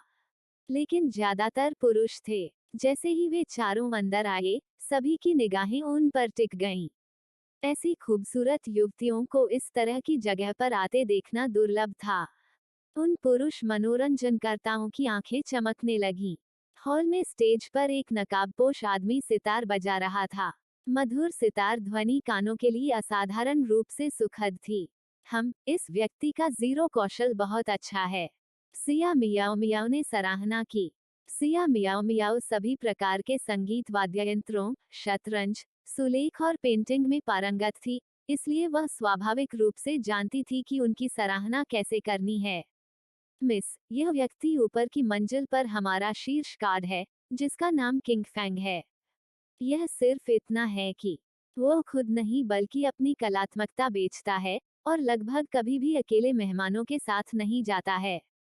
उनके साथ अंदर आए आदमी ने कहा। सुमो ने चारों ओर नजर दौड़ाई। वे सभी मोटे और फूले हुए, बड़े कान वाले समलैंगिक पुरुष थे। सच कहूं तो इन खूबसूरत लोगों के लिए यह बहुत कठिन रहा होगा। इस तरह के ग्राहकों के साथ कौन उनके साथ जाना चाहेगा? सुमो ने मंच पर मौजूद आदमी को देखा। उसने सुमो की ओर भी पीछे मुड़कर देखा, ऐसा लगा जैसे वह सुमो को देखकर मंद मंद मुस्कुरा रहा हो। फिर उसने अपनी आंखें नीचे कर लीं। सुमो ने अपनी भौहें उठाईं और अपने बगल वाले आदमी से कहा, मुझे यह किंग फैंग चाहिए। ठीक है, मैं उस युवती से पूछने में मदद कर सकता हूँ। आगे बढ़ो, मुझे विश्वास है कि वो बहुत इच्छुक होगा। इतना कहने के बाद चारों ऊपर निजी कमरे में चले गए। सुमो को किंग फैंग का नाम पूछते हुए सुनकर सभी ने किंग फैंग को ईर्ष्या से देखा। वास्तव में यहाँ कई लोगों को अपने यौन रुझान से कोई समस्या नहीं थी, लेकिन कुछ के पास अपने शरीर को बेचने के अलावा कोई विकल्प नहीं था। यहाँ आने के बाद से उन्होंने कई युवा और सुंदर महिलाओं को भी नहीं देखा था। निजी कमरे में प्रवेश करने के बाद चारों ने चारों ओर देखा और अंदर की सजावट को काफी सुंदर पाया। वाह, मैं इस तरह की चीज पहली बार देख रही हूँ, यह वास्तव में चौंकाने वाला है। जियो हान थोड़ा उत्साहित थी। आप लोग यहाँ सिर्फ खेलने के लिए किसी को ढूंढने आए हैं? यह उबाऊ है। मैं हॉल में जाकर मौज मस्ती करूंगी, बाद में जब तुम निकलोगे तो मुझे फोन करना। इतना कहने के बाद जियोहान वहां से खिसक गई। यह वास्तव में काफी चौंकाने वाला है, लेकिन मुझे लगता है कि ये लोग शायद वेश्यालय की महिलाओं के समान हैं, कई असहाय हैं। सांगली ने कहा। उस व्यक्ति का अभी अभी खेलना वास्तव में अच्छा था। कोई आश्चर्य नहीं कि वह यहाँ शीर्ष कार्ड है। सिया मियाओ मियाओ ने कहा। थोड़ी देर बाद वह आदमी किंग फैंग को ले आया। उसने बाहर सफेद वस्त्र पहना हुआ था, जो काफी अलौकिक लग रहा था। उसने अपना चेहरा ढका हुआ था, आंखें नीचे की हुई थी। वो बहुत विनम्र लग रहा था। सुमो ने उसे ऊपर से नीचे देखा और सीधे पूछा, क्या आप शराब पीने के लिए चल सकते हैं? किंग फैंग ने सिर हिलाया। सुमो ने झुककर विनम्रता से मुस्कुराते हुए कहा, फिर क्या मैं छूसती हूँ? पफ्फ। यह सुनकर जिया मियाओ मियाओ ने जो चाय पी रही थी उसे थूक दिया। उसने तुरंत कहा, सुमो, मैं जियोहान को ढूंढने जाऊंगी। इतना कहने के बाद जिया मियाओ मियाओ तुरंत बाहर भाग गई। किंग फैंग स्पष्ट रूप से एक पल के लिए स्तब्ध रह गया, लेकिन उसने फिर भी सिर हिलाया। सांगली ने सुमो को देखा और उसे याद दिलाया, सुमो, अपनी सीमाओं पर ध्यान दो। इतना कहने के बाद वह भी बाहर चली गई। सुमो ने उसके चारों ओर चक्कर लगाया और पूछा, आपने कहा था कि आप अपना शरीर नहीं बेचते हैं, तो मैं कहाँ छूसती हूँ? किंग फैंग ने कुछ नहीं कहा। सुमो अब उसे चिढ़ाना नहीं चाहती थी। वह मेज पर बैठ गई और बोली, आओ और मेरे साथ पियो। किंग फैंग आगे बढ़े और सुमो के बगल में बैठ गए और उसे पिलाया। तुम बोल्ट क्यों नहीं हो? क्या तुम मूक हो? किंग फैंग एक पल के लिए स्तब्ध रह गए, फिर सिर हिलाया। कोई रास्ता नहीं। तुम सचमुच मूक हो। सुमो को थोड़ा आश्चर्य हुआ, एक मूक व्यक्ति यहाँ शीर्ष कार्ड कैसे बन सकता है? किंग फैंग ने बिना कुछ बोले अपनी आंखें नीची कर लीं। नहीं, तुम मुझे देखने से क्यों बचते हो? क्या ऐसा इसलिए है क्योंकि मैं सुंदर नहीं हूँ? किंग फैंग ने अपना सिर हिलाया। फिर घूंघट क्यों कर रही हो? मैं देखना चाहती हूँ कि तुम कैसे दिखते हो। घूंघट हटाओ। सुमो ने दृढ़ता से कहा। लेकिन किंग फैंग ने अपना सिर हिला दिया। सुमो के पास शब्द नहीं थे। उसने शराब का एक घूंट लिया और असहाय होकर कहा, इसे भूल जाओ, कम से कम तुम जा सकते हो और मेरे लिए सितार बजा सकते हो, है ना?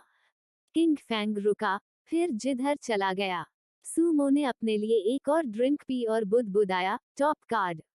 बिल्कुल भी शीर्ष काट जैसा नहीं लगता। रुक रुक कर इधर उधर की आवाज आती रही और सूमो अपनी भौहें सिकोड़ने से नहीं रोक सकी। तुम क्या खेल रहे हो? सूमो जवाब देने के अलावा कुछ नहीं कर सकी। हालांकि वह संगीत नहीं समझती थी, उसके वर्तमान स्तर और जब वह अभी बाहर था तब के स्तर के बीच का अंतर बहुत बड़ा था। अचानक एक धमाके के साथ वास्तव में तार टूट गया। अवाक सूमो ने अपनी आंखें घुमाई और चिल्लाया, मैं हार मान लेती हूँ, तुम यहाँ सिर्फ मेरे साथ खिलवाड़ करने आए हो। मैं किसी और को चाहती हूँ। किंग फैंग तुरंत उठे और सूमो को गहराई से झुकाया, जाहिर तौर पर उनसे माफी मांगी। सूमो ने आह भरी, ठीक है, यहाँ उनका काम भी आसान नहीं था। इसे भूल जाओ, बस आओ और मेरे साथ पी लो। किंग फैंग गया और सूमो के बगल में बैठ गया। सूमो ने कुछ और शराब पी और बात करने लगी। आप यहाँ क्यों काम करते हैं? ओह ठीक है, मैं भूल गई थी कि तुम मूक हो। सूमो ने धीरे से हिचकी और लड़खड़ाते हुए उठ गई, आज के बाद मैं उस व्यक्ति के बारे में भूल जाऊंगी। तभी किंग फैंग ने उसकी आकृति को देखने के लिए अपनी आंखें उठाईं, उसकी आंखें स्याही की तरह काली थी। चैप्टर 36 बहन, मेरी मदद करो। सांगली बाहर आई और दूसरी मंजिल के गलियारे पर खड़ी होकर नीचे हंसी और शोर को देख रही थी। उसने देखा कि कुछ लोग कुछ पुरुष मनोरंजनकर्ताओं को टटोल रहे थे और वह अपनी भौहें सिकोड़ने से खुद को नहीं रोक सकी। उसे समलैंगिकता के प्रति कोई पूर्वाग्रह नहीं था, लेकिन इस तरह की जगह से उसे थोड़ी घृणा हुई। उसकी नज़र जियोहान की तरफ पड़ी और उसने जियोहान को पुरुष मनोरंजनकर्ताओं के एक समूह को जुआ खेलने के लिए खींचते हुए पाया। जियोहान एक आदमी की तरह बेईमानी से हंसी। विपरीत दिशा में खड़े पुरुष मनोरंजनकर्ता के चेहरे पर कड़वाहट झलक रही थी। वे पहले ही काफी शराब पी चुके थे। अगर वे और पीते, तो शायद वे नशे में हो जाते। दीदी, हम कुछ और क्यों नहीं खेलते? एक पुरुष मनोरंजनकर्ता उससे चिपक गया और विनम्रता से मुस्कुराया। उसे चिपकते हुए देखकर जियोहान तुरंत एक तरफ हट गई। मैं तुम्हें बोलने के लिए कह रही हूँ, क्या आप अपना शरीर मोड़ना बेंड नहीं कर सकते? जियोहान की आंखें चमक उठी, यह समझ में आता है, तो चलिए इसे खेलते हैं। सिया मियाओ मियाओ तुरंत उनसे कुछ बांस कार्ड लेने गई और उन पर वेयरवुल्फ की भूमिका निभाने के लिए आवश्यक भूमिकाएं लिखीं। सांगली गलियारे में खड़ी उन दोनों को देख रही थी और मुस्कुराहट के साथ अपना सिर हिलाने से खुद को नहीं रोक सकी। जियोहान की सामाजिक अद्भुतता के साथ वह किसी भी जगह को जीवंत बना सकती थी। वह मुड़कर कमरे में यह देखने ही वाली थी कि सूमो क्या कर रही है, तभी उसकी मुलाकात लाल कपड़े पहने एक आदमी से हुई। आह! सांगली लगभग गिरते गिरते लड़खड़ाते हुए वापस आई। दीदी, मुझे क्षमा करें। लाल कपड़े पहने व्यक्ति ने तुरंत माफी मांगी और जल्दी से भागने की कोशिश की। वहीं रुको, देखते हैं तुम कहाँ भाग सकते हो। कुछ बड़े लोगों ने पीछा किया और लाल कपड़े वाले आदमी को पकड़ लिया। मुझे जाने दो, मैं नहीं जाऊंगा, मैं नहीं जाऊंगा। लाल कपड़े पहने वह व्यक्ति पूरे चेहरे पर घबराहट से जूझ रहा था। हम यहाँ बेचा जा रहा है, फिर भी तुम भागना चाहते हो। अगर मैं तुम्हें सबक नहीं सिखाऊंगा, तो तुम नहीं सीखोगे। बड़े आदमी ने लाल कपड़े पहने आदमी को थप्पड़ मारा और वह जमीन पर गिर गया। युवा मास्टर वांग ने आपको पसंद किया है, आपको आभारी होना चाहिए। आपने भागने की कोशिश करने की हिम्मत की। बड़े आदमी ने मोटे तौर पर लाल कपड़े पहने आदमी को खींच लिया। चलो, अगर हम यंग मास्टर वांग को बहुत लंबे समय तक इंतजार करवाते हैं, तो देखिए मैं तुम्हारे साथ कैसे निपटूंगा। बड़े आदमी ने लाल कपड़े पहने आदमी को खींच लिया और जाने वाले थे। मुझे जाने दो, मुझे जाने दो। सांगली ने देखा और भौहें चढ़ाए बिना नहीं रह सका। वह आदमी 18 या 19 साल से अधिक उम्र का नहीं लग रहा था। सांगली को अपनी ओर देखते हुए लाल कपड़े पहने व्यक्ति ने जोर से उसे पुकारा, बहन, मुझे बचा लो, कृपया मुझे बचा लो। सांगली का दिल नर्म हो गया और उसने तुरंत उन्हें पुकारा, एक मिनट रुको। बड़े लोग रुके और सांगली की ओर देखा। सांगली उनके पास आए और उनसे कहा, मैं इस आदमी को ले जाऊंगी। क्षमा करें मिस, उस पर पहले ही यंग मास्टर वांग द्वारा दावा किया जा चुका है। यदि आप उसे पसंद करते हैं तो आप कल वापस आ सकते हैं। बड़ा आदमी अभी भी सांगली के प्रति काफी विनम्र था। सांगली ने रुकते हुए कहा, मैं चांदी का 2 गुना भुगतान करती हूँ। माफ करें मिस, हालांकि हम यहाँ पैसा कमाने के लिए हैं, फिर भी हमारे पास सिद्धांत हैं। हम आपके लिए यंग मास्टर वांग को नाराज नहीं कर सकते, ठीक है। सांगली ने लाल कपड़े पहने व्यक्ति की ओर देखा और स्पष्ट रूप से कहा, मैं देख रही हूँ कि यह युवक वास्तव में जाना नहीं चाहता है।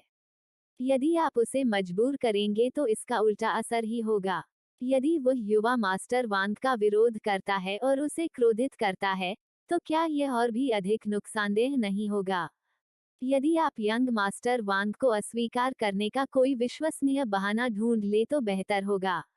मैं इस युवक को लेने के लिए 2 गुना भुगतान करूंगी। क्या यह फायदे का सौदा नहीं है?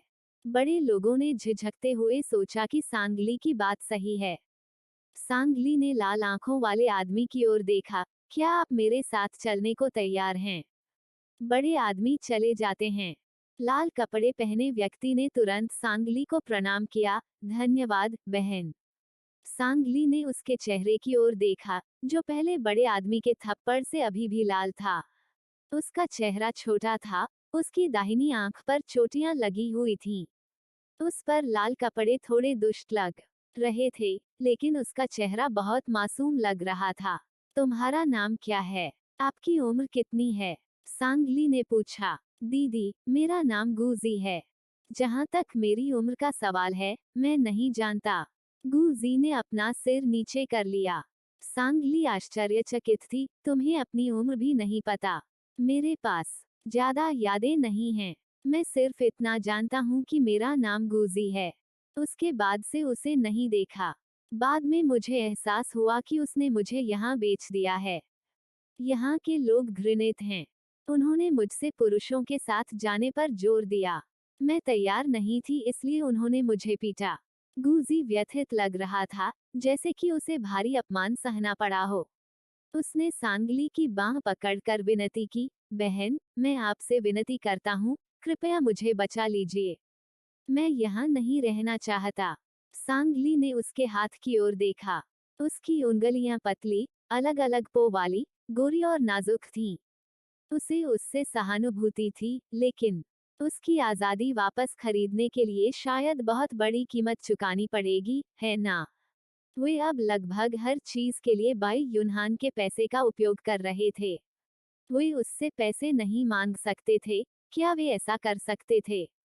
सांगली को एक दुकान खोलने की जल्दी महसूस हुई।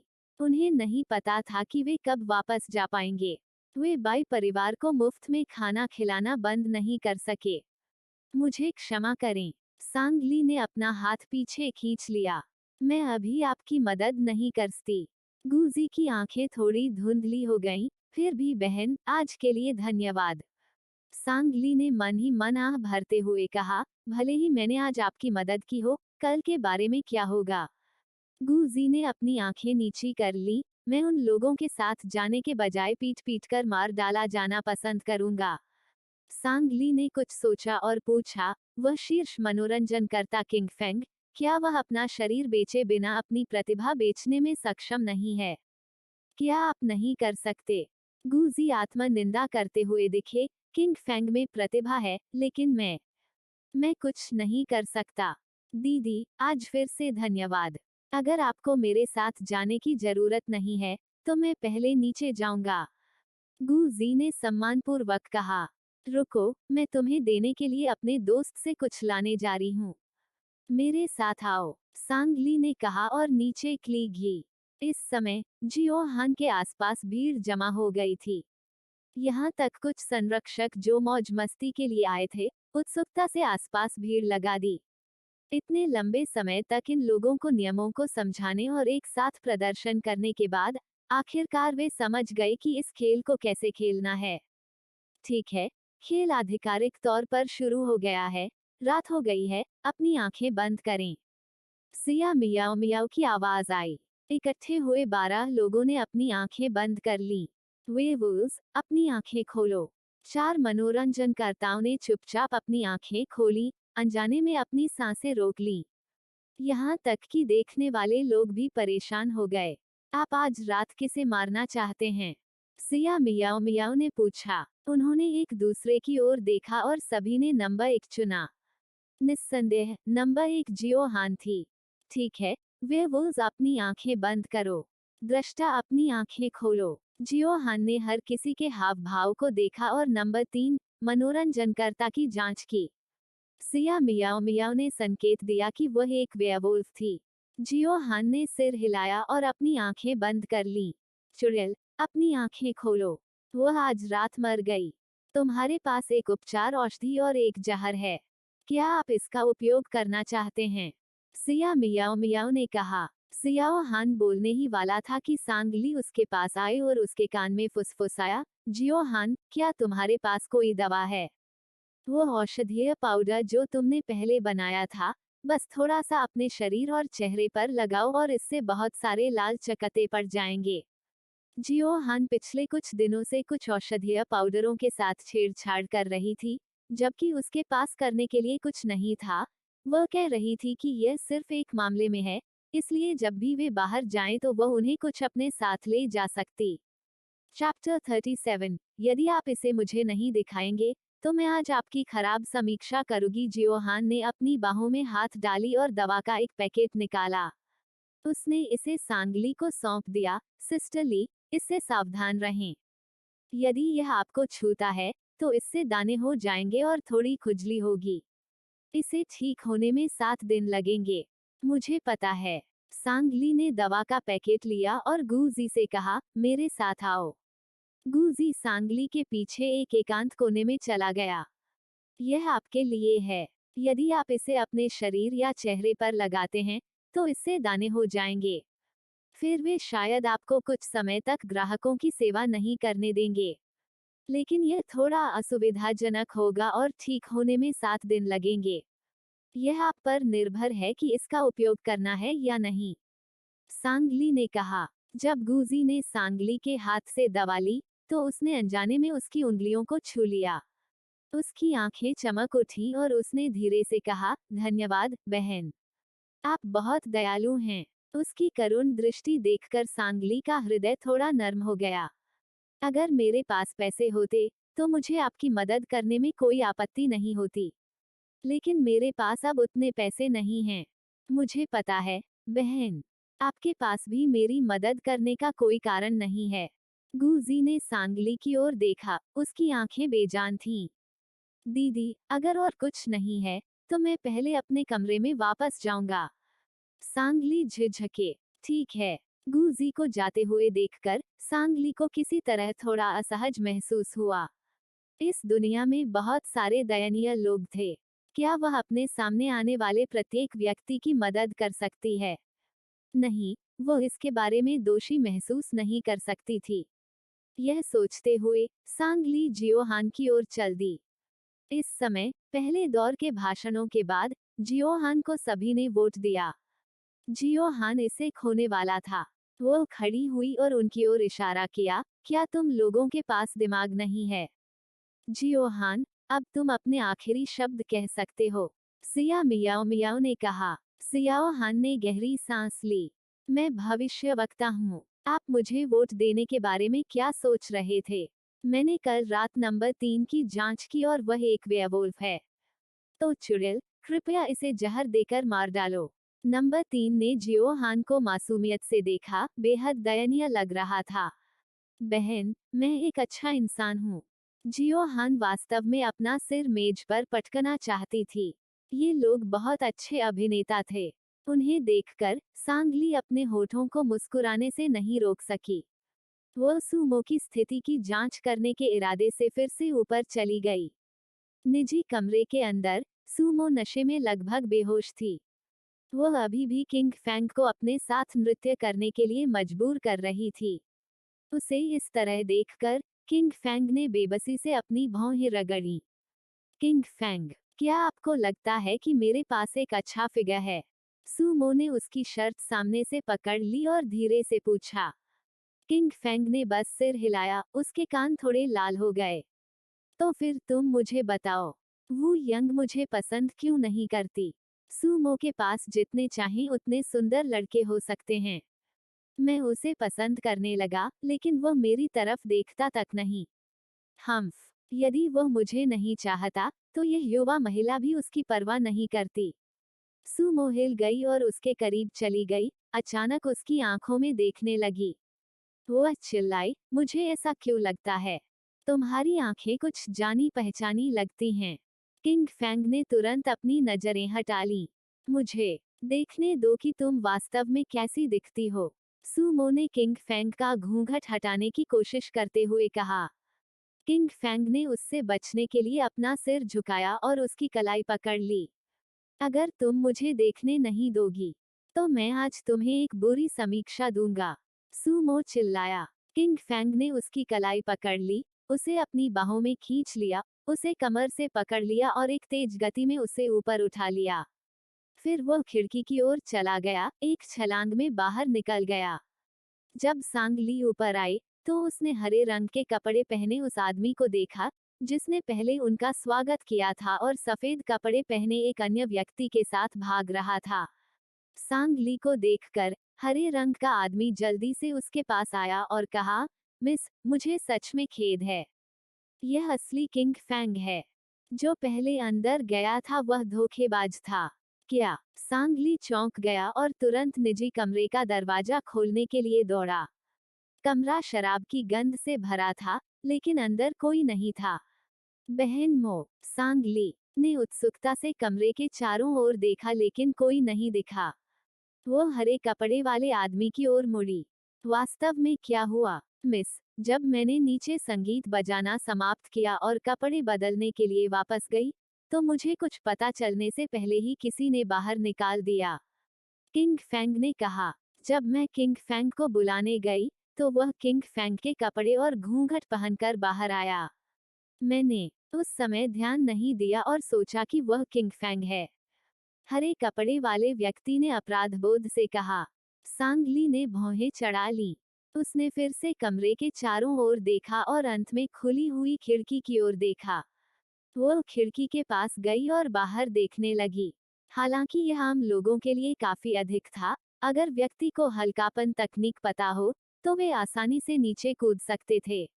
वह तुरंत जियोहान और अन्य को खोजने के लिए बाहर गई। जियोहान, खेलना बंद करो। बहन मो गायब है। क्या? जियोहान और जिया मियाओ मियाओ तुरंत खड़े हो गए। क्या हुआ? वह किंग फैंग पहले नकली था, सांग ली ने गंभीरता से कहा। तीनों ने जल्दी से भुगतान किया और फू हुआ बिल्डिंग से बाहर निकल गए। उन पुरुष वेश्याओं ने अनिच्छा से कहा, बहनों, अक्सर खेलने आओ। फू हुआ बिल्डिंग से बाहर निकलने के बाद सांग ली तुरंत खिड़की के नीचे सड़क की ओर मुड़ गए। वह सिस्टर मो को खिड़की से बाहर ले गया होगा, सांग ली ने कहा। यह कौन हो सकता है? किंग फैंग होने का दिखावा क्यों? सिया मियाओ मियाओ ने कहा। इसलिए जब से हम फू हुआ बिल्डिंग में दाखिल हुए, यह व्यक्ति हमें गुप्त रूप से देख रहा था, सांग ली ने कहा। मुझे अचानक हाल ही में वेंज पवेलियन के आसपास याद आया। मुझे हमेशा लगता था कि कोई इधर उधर छिप रहा है, लेकिन मैंने वास्तव में कभी किसी को नहीं देखा, इसलिए मैंने ज्यादा ध्यान नहीं दिया। जियोहान ने अचानक कहा, वैसे भी इन दिनों जब भी मैं जड़ी बूटियां खरीदने के लिए बाहर जाता था, मुझे हमेशा ऐसा लगता था जैसे कोई बाहर है। चलो पहले वेंज पवेलियन वापस चलते हैं। तीनों जल्दी से वेंज पवेलियन में वापस आ गए। जब वे पहुंचे तो पूरा प्रांगण बिल्कुल शांत था। सांग ली ने सावधानी से अपनी कमर से एक क्रॉसबो तीर निकाला। जियोहान और जिया मियाओ मियाओ ने औषधीय पाउडर भी निकाला। तीनों ने धीरे से धक्का देकर दरवाजा खोला। अंदर बिना किसी आवाज के एकदम अंधेरा था। सिया मियाओ मियाओ ने अपना फोन निकाला और टॉर्च चालू करके उसे चारों ओर लहराया। यहाँ कोई नहीं है। उन सभी ने राहत की सांस ली और अंदर चले गए। तीनों ने चारों ओर देखा। सिया मियाओ मियाओ के फोन की रोशनी अचानक बिस्तर पर चमकी, जिससे वह डरकर चिल्लाने लगी। सिस्टर ली, बिस्तर पर कोई है। सांग ली ने देखा और ध्यान से क्रॉसबो के साथ आगे बढ़ गई। बहन मो, सुमो को बिस्तर पर गहरी नींद में लेटे हुए देखकर सांग ली आश्चर्यचकित होने से खुद को नहीं रोक सकी। क्या यह सिस्टम ओ है? जियो हान और जिया मियाओ मियाओ आए। सिस्टम ओ बिस्तर पर क्यों लेटी हुई है? जियो हान ने आश्चर्य से कहा।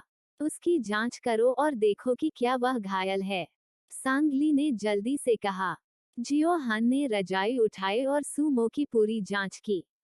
कोई चोट नहीं, वह शायद नशे में थी और सो गई थी। यह बहुत अजीब है, सिया मियाओ मियाओ ने कहा। सांगली झिझके, फिर अचानक बोले, क्या ऐसा हो सकता है? वू यंग, तीनों ने एक दूसरे की ओर देखा। नहीं, वो ऐसा क्यों करेगा? क्या वह सिस्टर मो को नापसंद नहीं करता? जियो हान ने पूछा। सिस्टर ली, जब आप ऐसा कहती हैं, तो मुझे भी लगता है कि यह वो यंग ही होगी। सिया मियाओ मियाओ ने कहा, मुझे लगता है कि वो अभी भी सिस्टर मो को थोड़ा पसंद करता होगा, अन्यथा उसने पिछली बार उसे क्यों बचाया? सांगली झिझके, लेकिन विषय बदल दिया। अगर वो यंग सिस्टर मो को पसंद करती है, तो क्या आपको लगता है कि वो हमें खजाने का नक्शा देगा? सिया मियाओ मियाओ ने कुशलतापूर्वक काम किया, पूरी रात अध्ययन के प्रस्तावों को लिखने में लगी रही। अगले दिन भोर में सूरज धीरे धीरे उगाया। पूरा आंगन धूप से नहाया हुआ था। सुमो बिस्तर पर करवटें बदल रही थी, चक्कर आ रहा था और अस्त व्यस्त महसूस कर रही थी। वो अपने कुछ सूजे हुए सिर को रगड़ते हुए उदास होकर बैठ गई। आह, मेरे सिर में बहुत दर्द हो रहा है। बाएं और दाएं देखने पर सुमो ने खुद को वेंज पवेलियन में पाया। वो एक पल के लिए स्तब्ध रह गई, अपनी यादों को याद करने की कोशिश कर रही थी। कल रात वे फुहुआ बिल्डिंग गए, तब उसने अपने शीर्ष वेश्या किंग फैंग से अनुरोध किया। उसने काफी शराब पी ली थी और किंग फैंग के साथ नृत्य कर रही थी। उसके बाद क्या हुआ उसे याद नहीं। क्या सिस्टर ली और अन्य लोग उसे वापस ले गए थे? सुमो ने अपनी कनपटी को रगड़ा, बिस्तर से उठी और पाया कि उसने अभी भी कल के कपड़े पहने हुए थे। उसने मुंह सिकोड़ लिया और तुरंत नहाने चली गई। स्नान करने और कपड़े बदलने के बाद वह बाहर आई और जियोहान को आंगन में जॉगिंग करते देखा। जियोहान, सिस्टर ली और अन्य लोग कहाँ हैं? सुमो ने पूछा। वे अध्ययन कक्ष में थे, दुकान खोलने की योजना देख रहे थे। जियोहान हौंफते हुए उसकी तरफ दौड़ी और उसने कहा, सुमो, क्या तुम्हें पता है कि तुम्हें कल किसने वापस भेजा था? सुमो ने असमंजस में उसे देखा। क्या ये तुम लोग नहीं थे? बिल्कुल नहीं, हमने तुम्हें फुहुआ बिल्डिंग में अचानक गायब पाया, और फिर जब हम वेंज पवेलियन लौटे तो हमने तुम्हें बिस्तर पर पड़ा हुआ पाया। चैप्टर 38, लेडी वाइट का क्या मतलब है? क्या आप निश्चित हैं? सुमो को स्पष्ट रूप से जियोहान की बात पर विश्वास नहीं हुआ। मैं तुमसे झूठ क्यों बोलूंगा? जो हल्की हवा सबसे पहले अंदर आई वह नकली थी। मुझ पर विश्वास मत करो, जाकर सिस्टरली और मियाओ मियाओ से पूछो। जियो हान ने कहा। सुमो ने अपनी कनपटी को रगड़ा और ध्यान से याद किया। उसे धुंधला धुंधला याद आया, जैसे किसी ने उसे गले लगाया हो। वह अध्ययन कक्ष में गई। सिया मियाओ मियाओ और सांगली योजनाओं पर चर्चा कर रहे थे। सिस्टरली, मियाओ मियाओ, मोमो, तुम जाग रहे हो। सांगली ने दरवाजे की ओर देखा। क्या आपका शरीर बिल्कुल भी असहज है? सुमो ने अपना सिर हिलाया। नहीं, मुझे सचमुच तुम लोग कल वापस नहीं लाए थे। नहीं, जिया मियाओ मियाओ ने कहा, जब हम वापस आए, तो आप पहले से ही बिस्तर पर सो रहे थे। सुमो ने थोड़ा भौहें चढ़ाई। तो फिर वह कौन था? जेंटल ब्रीज, गुप्त रूप से तुमसे प्यार करता हूँ। सिया मियाओ मियाओ ने जानबूझकर कहा। कोई मुझसे छुपकर प्यार करता है? वह कैसे संभव है? जो गुप्त रूप से मुझसे प्यार करते हैं, वे सब हमारे ही हैं। सुमो ने अचानक कुछ सोचा और रुक गई। आपने किसके बारे में सोचा? सांगली ने पूछा। सुमो ने उनकी ओर देखा और अनिश्चित रूप से पूछा, यह छाया रहित। हमने अनुमान लगाया कि यह वही था, लेकिन हम भी निश्चित नहीं हैं। सुमो रुकी, और उसकी आंखों में उदासी की एक झलक दिखी, लेकिन उसने कहा कि वह मुझे पसंद नहीं करता। लेकिन पिछली बार उसने तुम्हें बचाने के लिए अपनी जान जोखिम में डाल दी थी। सांगली ने कहा। सुमो थोड़ा भ्रमित थी। सिस्टरली, क्या आप पहले मेरे शेडोलेस को पसंद करने के बिल्कुल खिलाफ नहीं थीं? मैं पहले उसके इरादों को नहीं समझ पाया था, डर था कि वह तुम्हें चोट पहुंचाएगा। लेकिन अब हम उसके इरादों और पृष्ठभूमि को समझ चुके हैं। सबसे महत्वपूर्ण बात यह है कि खजाने का नक्शा उसके हाथ में है, जो इस बात से संबंधित है कि हम वापस पार कर सकते हैं या नहीं, सांगली ने बहुत स्पष्ट रूप से कहा। मैं देखता हूँ। अगर कल सचमुच वह वही था, तो मैं उसे ढूंढने जाऊंगी और इसकी तह तक जाऊंगी। सुमो ने अध्ययन छोड़ने से पहले कहा। वह अपने कमरे में लौटी और देखा कि खिड़की के पास रखा मिर्च का बर्तन बहुत अच्छी तरह से उगाया था। सुमो ने मिर्च का बर्तन उठाया और उसे देखा। अगर शेडोलेस वास्तव में उसे पसंद करता था, तो उसने पहले ऐसा क्यों कहा? तीसरी चाची के साथ उसका रिश्ता वास्तव में क्या था? उस दिन जब वह शेडोलेस देखने गई, तो तीसरी चाची ने उसी रात उन्हें मारने के लिए लोगों को भेजा। क्या सचमुच वही था जिसने थर्ड आंटी को खबर लीक की थी? और वास्तव में शेडोलेस कौन था? क्या उसने फार्मेसी के मालिक को मार डाला? सुमो के मन में कई सवाल थे और वह थोड़ी बेचैन महसूस कर रही थी। उसने मिर्च का बर्तन नीचे रख दिया और दरवाजे से बाहर चली गई। मोमो, तुम कहाँ जा रही हो? जियोहान, जो यार्ड में जड़ी बूटियों का काढ़ा बना रही थी, जब वो यार्ड से बाहर निकली तो उसने उसे बुलाया। सुमो ने उसे हाथ हिलाकर कहा, मैं सड़क पर खरीदारी करने जा रही हूँ। मौसम गर्म था, और उनमें से किसी को भी काम करते समय इस प्राचीन युग की लंबी आस्तीन और स्कर्ट पसंद नहीं थी, इसलिए उन सभी ने अपनी आस्तीन ऊपर कर ली थी। उनकी पोशाक को देखकर लेडी बाई ने अपनी भौहें थोड़ी सी सिकोड़ ली। लेडी बाई, हम युवा मास्टर बाई को खोजने के लिए बाई के घर जाने ही वाले थे। उम्मीद नहीं थी कि आप यहाँ आएंगे। सांगली उसका स्वागत करने के लिए ऊपर गई। लेडी बाई ने कुछ नहीं कहा और यार्ड में अष्टकोणीय मंडप में उसके पास चली गई। मेज पर कुछ बांस की टाइलें भी थी जिन्हें वह समझ नहीं पाई। वांग फू सम्मानपूर्वक लेडी बाई के पीछे खड़ा था।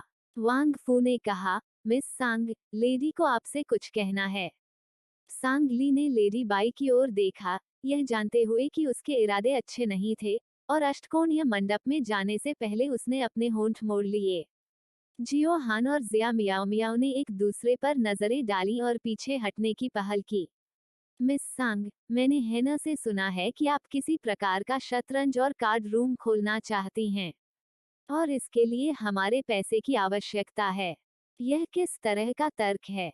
लेडी बाई ने सांगली को एक फीकी मुस्कान दी, उसकी आंखें थोड़ी अस्पष्ट थीं। सांगली ने उसे फीकी मुस्कान देते हुए कहा, मेरी महिला, इसे निवेश कहा जाता है। हम पैसा कमाते हैं, और इसका अधिकांश हिस्सा अभी भी आपके बाई परिवार को जाता है। ऐसा लगता है कि लेडी बाई ने विषय को स्थानांतरित करने से पहले कुछ चुटकुला सुना था और हंसे थे। युवा महिलाओं ने मुझे मेरे पति के असली हत्यारे को ढूंढने में मदद की, और हम बहुत आभारी हैं। अब जबकि मेरे पति के मामले खत्म हो गए हैं, मुझे आश्चर्य है कि युवतियां बाई परिवार को कब छोड़ेंगी। बेशक, जब आप चले जाएंगे, तो हम आपको भुगतान के रूप में कुछ चांदी भी देंगे। तभी जिया मियाओ मियाओ कुछ चाय बनाकर ले आई। ठीक समय पर लेडी बाई के शब्द सुनने को मिले। उसने बड़ी विनम्रता से लेडी बाई के सामने चाय रख दी। मेरी मैडम, यह चाय हमने खुद बनाई है, कृपया चखें। लेडी बाई ने चाय के कप पर नजर डाली, जिस पर एक फूल तैर रहा था, लेकिन उसने उसे नहीं पिया। मेरी लेडी, हम 4 बहनों के पास फिलहाल जाने के लिए कोई जगह नहीं है। आप यह जगह हमें किराए पर क्यों नहीं दे देते? हम बाई परिवार को नियमित किराया देंगे, सांगली ने कहा। लेडी बाई ने सांगली की ओर देखा। उनके चेहरे की मुस्कान पहले ही गायब हो चुकी थी। क्या होगा अगर मैं चाहता हूँ कि आप लैंड सिटी छोड़ दें? सांगली ने मुस्कुराते हुए कहा, मेरी राय में, मेरी महिला के पास यह अधिकार नहीं है। लेडी बाई, हमने आपकी पूरी मदद की। यह उचित नहीं है। जियोहान भी वहां से गुजरे। लेडी बाई का चेहरा बहुत अच्छा नहीं लग रहा था। युवा महिलाओं, किसी भी मामले में, यह बाई परिवार का स्थान है। कृपया सामान पैक करें और जल्दी से निकल जाएं। इतना कहने के बाद लेडी बाई उठी और वेंज पवेलियन से बाहर चली गईं। लेडी बाई का इरादा क्या है? उनके रवैये में अंतर बहुत बड़ा है ना? जियो हान थोड़ा भ्रमित था। सांगली को हमेशा लगता था कि कुछ गलत है, लेकिन फिलहाल वह समझ नहीं पा रहा था कि क्या गलत है। मुझे भी यह बहुत अजीब लगता है। लेडी बाई स्पष्ट रूप से पहले हमारे लिए काफी अच्छी थी। सिया मियाओ मियाओ ने हैरान होकर कहा। सांगली अचानक उठे और लेडी बाई को बुलाने के लिए यार्ड से बाहर भागे, जो गाड़ी पर चढ़ने वाली थी। लेडी बाई, सांगली आगे बढ़े और स्पष्ट रूप से कहा, हम कल चले जाएंगे। कृपया आज रात भुगतान भेजें। बाई परिवार आखिरकार व्यवसाय में है। विश्वसनीयता बहुत महत्वपूर्ण है। लेडी बाई ने सांगली की ओर देखा। निश्चिंत रहें, बाई परिवार भी कंजूस नहीं है। कृपया अपनी पहल पर चले जाएं, मिस सांग, और हनेर को न बताएं। जब तक वांग फू ने गाड़ी नहीं चलाई तब तक सांगली यार्ड में वापस नहीं लौटा। सिस्टर ली, वास्तव में क्या चल रहा है? लेडी बाई हमें क्यों भगाना चाहती है? जियो हान पूछने के लिए दौड़ा। यह और क्या हो सकता है? सिया मियाओ मियाओ ने कहा, मुझे लगता है कि यह एक सामान्य बात है। मैं तुम्हें 10 लाख दूंगी, मेरे बेटे को अकेला छोड़ दो। बाई युनहान स्पष्ट रूप से सिस्टर ली को पसंद करती है, लेकिन लेडी बाई बाई युनहान को अस्पष्ट पृष्ठभूमि वाले किसी व्यक्ति से शादी कैसे करने दे सकती है? आह, तो यह इस तरह है। जियो हान को अचानक समझ आया। मुझे नहीं लगता कि यह इतना आसान है, सांग ली ने सोच समझकर कहा, लेकिन हम अब यहाँ नहीं रह सकते। हमें रहने के लिए एक नई जगह ढूंढनी होगी। फिर, क्या हमें अभी भी बाई युनहान को यह योजना दिखाने की जरूरत है? सिया मियाओ मियाओ ने पूछा। कोई जरूरत नहीं। सिया मियाओ मियाओ ने आह भरी। ठीक है। सांगली ने सांत्वना देते हुए उसके कंधे को थपथपाया। यह ठीक है। अंततः इसका उपयोग किया जाएगा। भले ही हम यहाँ नहीं रहते, फिर भी हमें पैसा खुद ही कमाना पड़ता है। चलो आज दोपहर को एक घर ढूंढने चलें। हमें कल निकलना है। वांग फू गाड़ी को मुख्य सड़क तक ले गया। लेडी बाई कुछ चीजें खरीदने के इरादे से गाड़ी से उतर गई। मैनेजर वांग, उनके ठिकाने पर नजर रखें, लेडी बाई ने कहा। हाँ, मेरी महिला, लेकिन आपको ज्यादा चिंता करने की जरूरत नहीं है। आखिरकार, बूढ़े मालिक की मौत का आपसे कोई लेना देना नहीं है, वांग फू ने कहा। मुझे डर है कि हैना मुझे दोषी ठहराएगा। वो लड़कियां चालाक होती हैं। मुझे डर है कि उन्हें कुछ संदेह होगा। युवा मास्टर वास्तव में थोड़ा नर्म दिल है। उम्मीद नहीं थी कि वह सीधे थर्ड मैडम को रिहा कर देगा। बाई यचेन की उपस्थिति काफी अप्रत्याशित थी। नहीं सोचा था कि वह मरा नहीं है, लेडी बाई ने गहरी आवाज में कहा। हैना हमेशा से काफी स्नेही और नेक रहा है। वो अपने चचेरे भाई को कैसे मार सकता है? हालांकि, अब जब थर्ड मैडम की पहचान उजागर हो गई है और उन्होंने बाई परिवार छोड़ दिया है, तो सेकंड मैडम भी ज्यादा परेशानी नहीं खड़ी कर सकती हैं। मामला, लेडी बाई ने एक पल के लिए सोचा, उसके मुंह के कोने से मुस्कुराहट बाह निकली। मैं समझती हूँ। काओ काओ और काओ काओ की बात आती है। लेडी बाई और वांग फू सीधे ली वेनेक्सुआन के पास पहुंचे। लेडी बाई को देखकर ली वेनेक्सुआन घबरा गए और लेडी बाई को ऊपर से नीचे तक देखा। ओह, क्या यह वह विधवा नहीं है जिसने अभी अभी अपने पति को खोया है? आपका अभी भी बाहर जाने का मूड कैसे है? लेडी बाई ने ली वेनेक्सुआन को बिना स्वीकार किए उसकी ओर देखा और उसके पास से चली गई। ली वेनेक्सुआन ने लेडी बाई की पीठ पर अपनी आंखें घुमाईं, और जैसे ही वह जाने के लिए मुड़ा, अचानक एक कंकड़ उड़ गया, जो सीधे उसके बछड़े से टकराया। आह! ली वेनेक्सुआन एक घुटने पर बैठ गया। युवा मास्टर, क्या आप ठीक हैं? उसके बगल वाला गार्ड तुरंत उसकी मदद करने के लिए चला गया। कौन, जिसने चुपके से हमला किया? मैं। ली वेनेक्सुआन ने बाएं और दाएं देखा, केवल लोगों को आते जाते देखा। लेडी बाई ने अनजाने में पीछे देखा, फिर अपना हाथ हटा लिया। उसने ठंडे स्वर में कहा, बेकार मूर्ख। ज्यादा दूर नहीं। सूमो ने यह दृश्य देखा और थोड़ा आश्चर्यचकित हुआ। यह लेडी बाई मार्शल आर्ट जानती है। सूमो ने एक कैंडी मूर्ति को चाटते हुए खुद से बड़बड़ाया। बूढ़ी मास्टर बाई मार्शल आर्ट जानती थी, लेडी बाई के लिए भी थोड़ा बहुत जानना सामान्य बात होनी चाहिए। सुंदरी, अकेले शॉपिंग करने निकली हो? सूमो के कंधे को थपथपाया गया। सूमो ने पलट कर ली वेंगसुआन को डरा दिया और उसे पीछे कूदने पर मजबूर कर दिया। तुम वही बाघिन हो। ली वेंगसुआन इतना भयभीत हो गया था कि वो कई कदम पीछे हट गया, बस भागने ही वाला था। सूमो ने अपना हाथ बढ़ाया, ठीक समय पर उसका कॉलर पकड़ लिया और जानबूझकर कहा, यह सही है, मैं अकेला हूँ, मैं बहुत अकेला हूँ, तुम मेरे साथ क्यों नहीं चलते? हम दो गार्ड बस आगे बढ़ने ही वाले थे, लेकिन सूमो ने उनकी ओर ठंडी नजर से देखा, जिससे वे डर गए और आगे बढ़ने की हिम्मत नहीं कर सके। मैडम, मैडम, मैं गलत हूँ, कृपया मुझे जाने दीजिए। ली वेंगसुआन ने रोते हुए कहा, मैंने आज बाहर जाने से पहले अपनी कुंडली की जांच नहीं की, और आप इस बाघिन से टकरा गया। क्या आप मुझे पकड़ने नहीं जा रहे थे? मैं ठीक तुम्हारे सामने हूँ, आओ मुझे पकड़ लो। मैं नहीं करूँगा, बस इस पाद को जाने दो। ली वेंगसुआन एक विशिष्ट अयाश युवा मास्टर था। वो कमजोरों को धमकाता था और ताकतवरों से डरता था। हर दिन वेश्यालय के आसपास इत्मीनान से घूमता था और सड़क पर दिखने वाली किसी भी सुंदरता को छेड़ना पसंद करता था। लेकिन इन 2 बार के बाद वह जानता था कि सूमो एक दुर्जेय चरित्र था जिसे वो उत्तेजित नहीं कर सकता था। चैप्टर 39, रेसिप्रोसिटी, पारस्परिकता। तुम मेरी अंधेरी दुनिया में रोशनी की किरण हो, सूमो। सांग ली की आवाज बहुत दूर से आई। सूमो ने देखा और पाया कि वे तीनों भी शहर में आ गए थे। सिस्टर ली, आप लोग भी शहर में क्यों आए? सांग ली और अन्य लोग चले आए। सिया मियाओ मियाओ ने ली वेनेक्सुआन को देखा और अवचेतन रूप से जियो हान के पीछे छिप गया। और जब ली वेनेक्सुआन ने जिया मियाओ मियाओ को देखा तो उसकी आंखें चमक उठीं। सौंदर्य, सौंदर्य, यह मैं हूँ, क्या तुम अब भी मुझे याद करते हो? ली वेंगसुआन की नजर कामुक थी। सूमो ने उसके सिर पर थप्पड़ मारा। ली वेनेक्सुआन ने तुरंत अपना सिर पकड़ लिया और जिया मियाओ मियाओ की ओर देखने की हिम्मत नहीं की। सांगली ने ली वेनेक्सुआन की ओर देखा, वह यहाँ क्या कर रहा है? यह हारा हुआ व्यक्ति मुझ पर वार कर रहा था।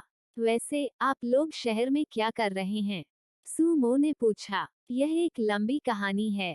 हमें आज एक घर ढूंढना है और कल वेंगे हुआन से बाहर जाना है। सांगली ने कहा। क्यों? हमें बाई परिवार छोड़ने का विचार लेडी बाई का था। जियो हान ने कहा। बाई परिवार को छोड़ना अच्छा है। ली वेनेक्सुआन अचानक चिल्लाया, तुम लड़कियों को बहुत पहले ही बाई परिवार छोड़ देना चाहिए था।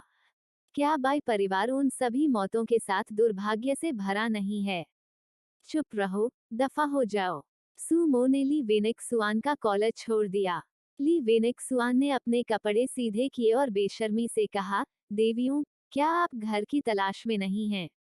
क्या संयोग है, मेरे पास एक खाली आंगन, सुंदर वातावरण, सुखद दृश्य आपके लिए बिल्कुल उपयुक्त है। लड़कियों ने एक स्वर में उसकी ओर देखा और कहा, क्या तुम पागल हो? ओह चलो, कोई कठिन भावना नहीं। यह सब पहले एक गलत फहमी थी। ली वेंगसुआन ने तुरंत समझाया। सांग ली ने इसके बारे में सोचा, ठीक है, हमें पहले उस आंगन को दिखाने ले चलो जिसका आपने उल्लेख किया है। यदि यह काम करता है, तो हम इसे किराए पर ले लेंगे। ली वेनेक्सुआन ने तुरंत कहा, बहुत बढ़िया, मैं तुम्हें अभी वहां ले जाऊंगा। बेहतर होगा कि तुम अच्छा व्यवहार करो, नहीं तो मैं तुम्हें बर्बाद कर दूंगी। सूमो ने धमकी दी। मेरी महिला, मैं पहले ही आपकी ताकत देख चुका हूँ, मैं आपको फिर से परेशान करने की हिम्मत कैसे करूँगा? क्या इसके बजाय इस कोमल सुंदरता को परेशान करना बेहतर नहीं होगा? ली वेनेक्सुआन ने जिया मियाओ मियाओ को देखा और यहाँ तक उसे आंख भी मारी। सूमो ने उसे फिर से लात मारी, उसे आंख मत मारो। लड़कियां ली वेनेक्सुआन के पीछे पीछे उस आंगन तक गईं, जिसका उसने उल्लेख किया था, जिसे किंगलिन अकादमी कहा जाता था। यह एक सहयुवान था, जिसके आंगन में एक बड़ा पेड़ था। पेड़ के नीचे एक मेज और कुछ पत्थर के स्टूल थे, और आसपास काफी फूल लगाए गए थे। यद्यपि बड़ा नहीं है, यह आप चारों के लिए पर्याप्त है। ली वेंगसुआन ने कहा। लड़कियों ने चारों ओर देखा और महसूस किया कि यह जगह बुरी नहीं है। प्रति माह कितना? सांगली ने पूछा। भुगतान करने की कोई जरूरत नहीं है। यदि तुम्हें यह पसंद है तो यहीं रहो। इस सुंदरता के चेहरे को ध्यान में रखते हुए मैं पैसे नहीं ले सकता, है ना? ली वेंगसुआन ने फिर से जिया मियाओ मियाओ की ओर देखा और अपनी भौहें उसकी ओर उठाईं। सूमो ने उसे फिर से लात मारी, उसकी ओर अपनी भौहें मत उठाओ।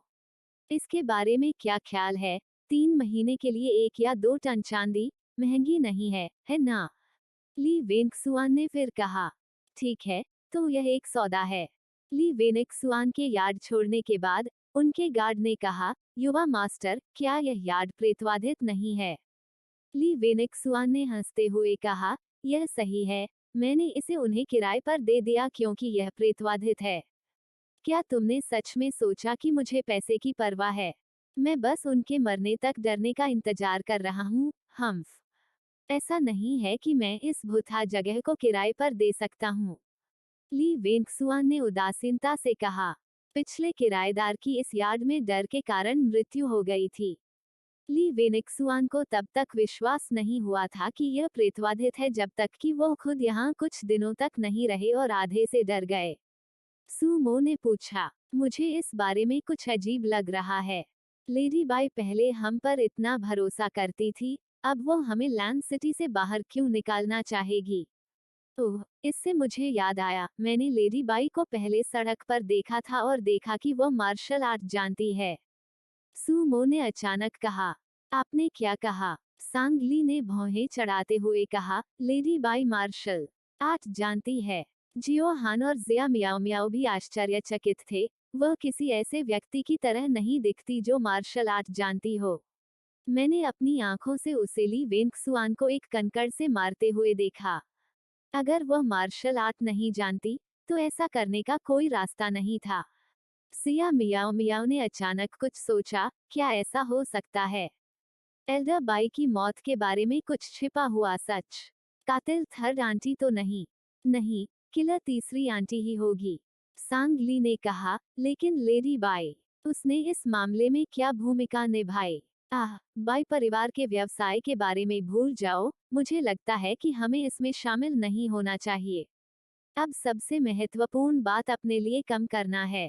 जियो हान ने पूछा, मियाओ मियाओ, हमारे पास कितना पैसा बचा है?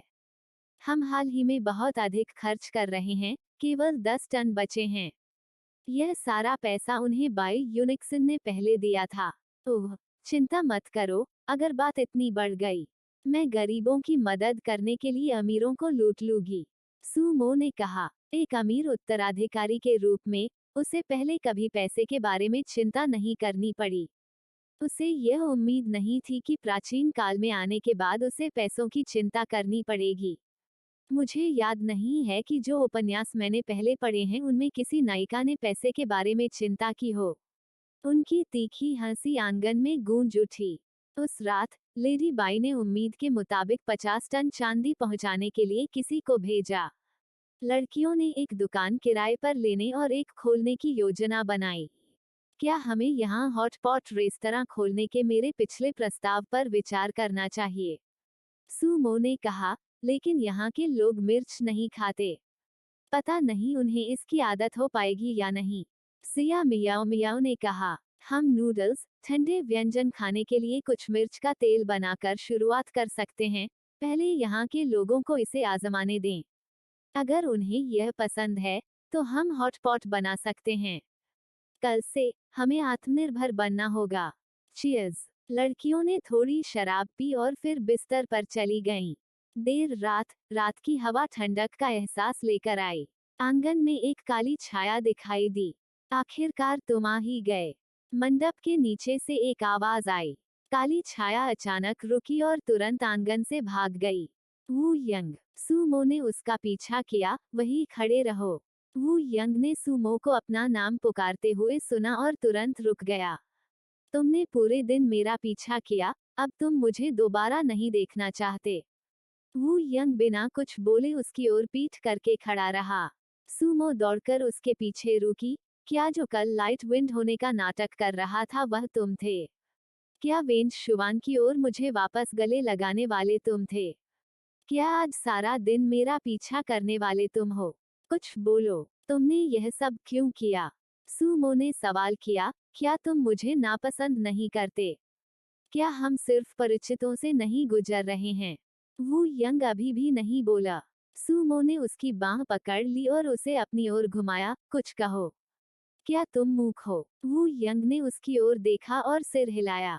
यदि तुम नहीं बोलोगे, तो मैं तुम्हें किस करूंगी? सूमो ने उसे घूर कर देखा। वू यंग एक पल के लिए स्तब्ध रह गया और अवचेतन रूप से उसके होठों को देख रहा था। सूमो ने पहले भी उसे 2 बार चूमा था, एक तो बस चुंबन, दूसरे उसने उसके होंठ काटे और खून निकाल दिया। यह देखकर कि वह अभी भी नहीं बोला, सूमो ने जानबूझकर कहा, ओह, तो क्या आप वास्तव में चाहते हैं कि मैं आपको चूमूं? तब मैं समारोह में खड़ी नहीं रूंगी। सूमो ने कहा और उसे चूमने के लिए अपने पंजों पर खड़ी हो गई।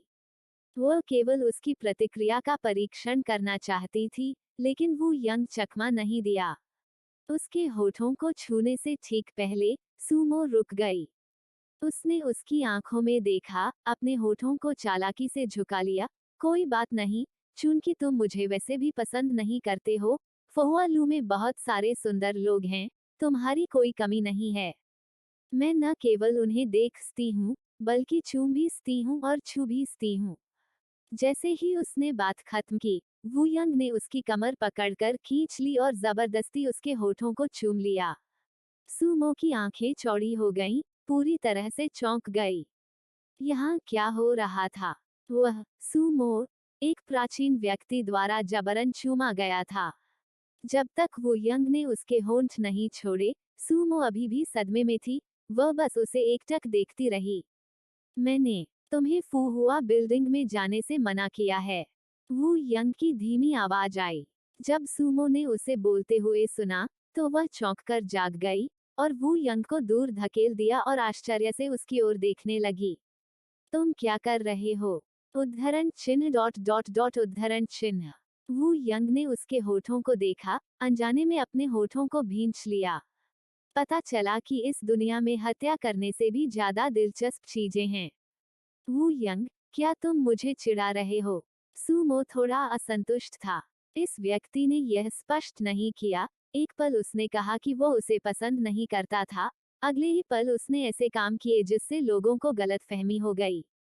उसके मस्तिष्क में इतने अधिक घुमाव नहीं थे। अगर उसे यह पसंद आया, तो उसे यह पसंद आया। अगर उसे यह पसंद नहीं आया, तो उसे यह पसंद नहीं आया। दिखावा क्यों? वू यंग ने अपनी आंखें नीची कर ली। I am sorry. I am sorry का क्या मतलब है?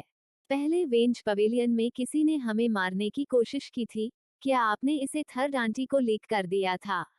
बिल्कुल नहीं। वू यंग ने उसकी ओर देखा, जैसे कि उसकी आंखों में कुछ सह रहा हो। मैं अब तुम्हारे साथ कुछ भी नहीं करना चाहता था, लेकिन मैं इसे नियंत्रित नहीं कर सकता। हाल ही में, मैं हर समय आपके बारे में सोच रहा हूँ। मुझे नहीं पता कि मेरे साथ क्या गलत है। जब मैंने तुम्हें फुहुआ बिल्डिंग में जाते देखा, तो मेरी इच्छा हुई कि मैं उसमें मौजूद सभी पुरुषों को मार डालूं।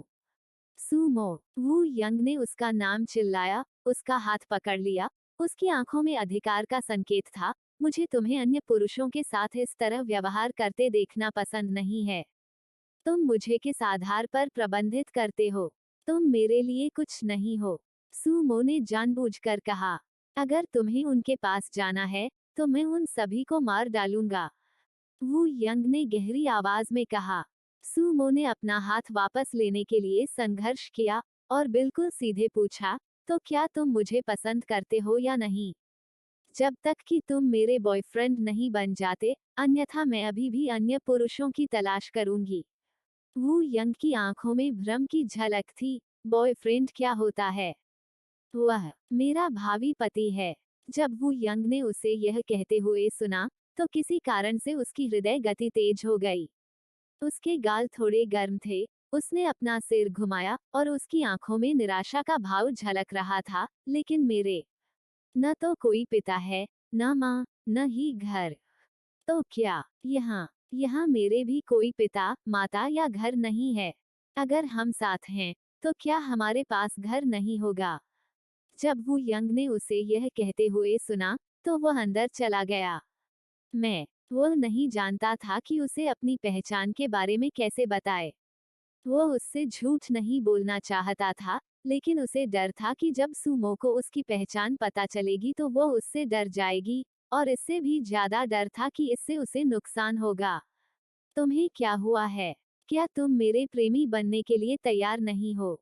सुमो ने उसकी ओर देखा। नहीं, वू यंग ने तुरंत इनकार कर दिया। मैं चिंतित हूँ कि इससे आपको नुकसान होगा। वू यंग ने उसकी ओर देखा और गंभीरता से कहा, सुमो, मेरी पहचान विशेष है, इससे आपको परेशानी हो सकती है। सुमो ने उसे देखकर मुस्कुराते हुए कहा, क्या संयोग है, मैं, सुमो, किसी चीज से नहीं डरती, कम से कम किसी परेशानी से तो नहीं। वू यंग ने उसे हंसते हुए देखा, और उसके मुंह के कोने मुस्कुराहट दिखाने से खुद को नहीं रोक सके। रात के सन्नाटे में भी उसे ऐसा महसूस होता था मानो वह रोशनी में हो। चैप्टर 40, क्या यह कोई अमीर आदमी है? तो क्या तुम मेरा बॉयफ्रेंड बनने के लिए सहमत होगे? सुमो ने मुस्कुराते हुए पूछा। वू यंग ने अपने होंठ घुमाए। ठीक है। सुमो तुरंत आगे बढ़ी और उसे गले से लगा लिया। वू यंग स्पष्ट रूप से चकित रह गया। सुमो ने हंसते हुए कहा। वू यंग ने उसे उठाया और यार्ड में ले गया। देर हो गई है, तुम्हें आराम करना चाहिए। वू यंग ने उसे बिस्तर पर लिटा दिया और जाने ही वाला था, लेकिन सुमो ने उसका हाथ पकड़ लिया। कहाँ जा रहे हो? वू यंग ने उसकी ओर देखा। मैं सराय जा रहा हूँ। सुमो ने उसे देखकर मुस्कुराते हुए कहा, क्या तुम मेरे साथ सोने नहीं जा रहे हो? क्या मैंने तुम्हें ऐसा करने के लिए प्रेरित किया था? सुमो ने उसकी ओर देखकर पलकें झपकाईं। क्या जब पहले तुम्हारे शरीर में कामोत्तेजक औषधि मौजूद थी तो क्या तुम काफी दृढ़ इच्छा शक्ति वाले नहीं थे?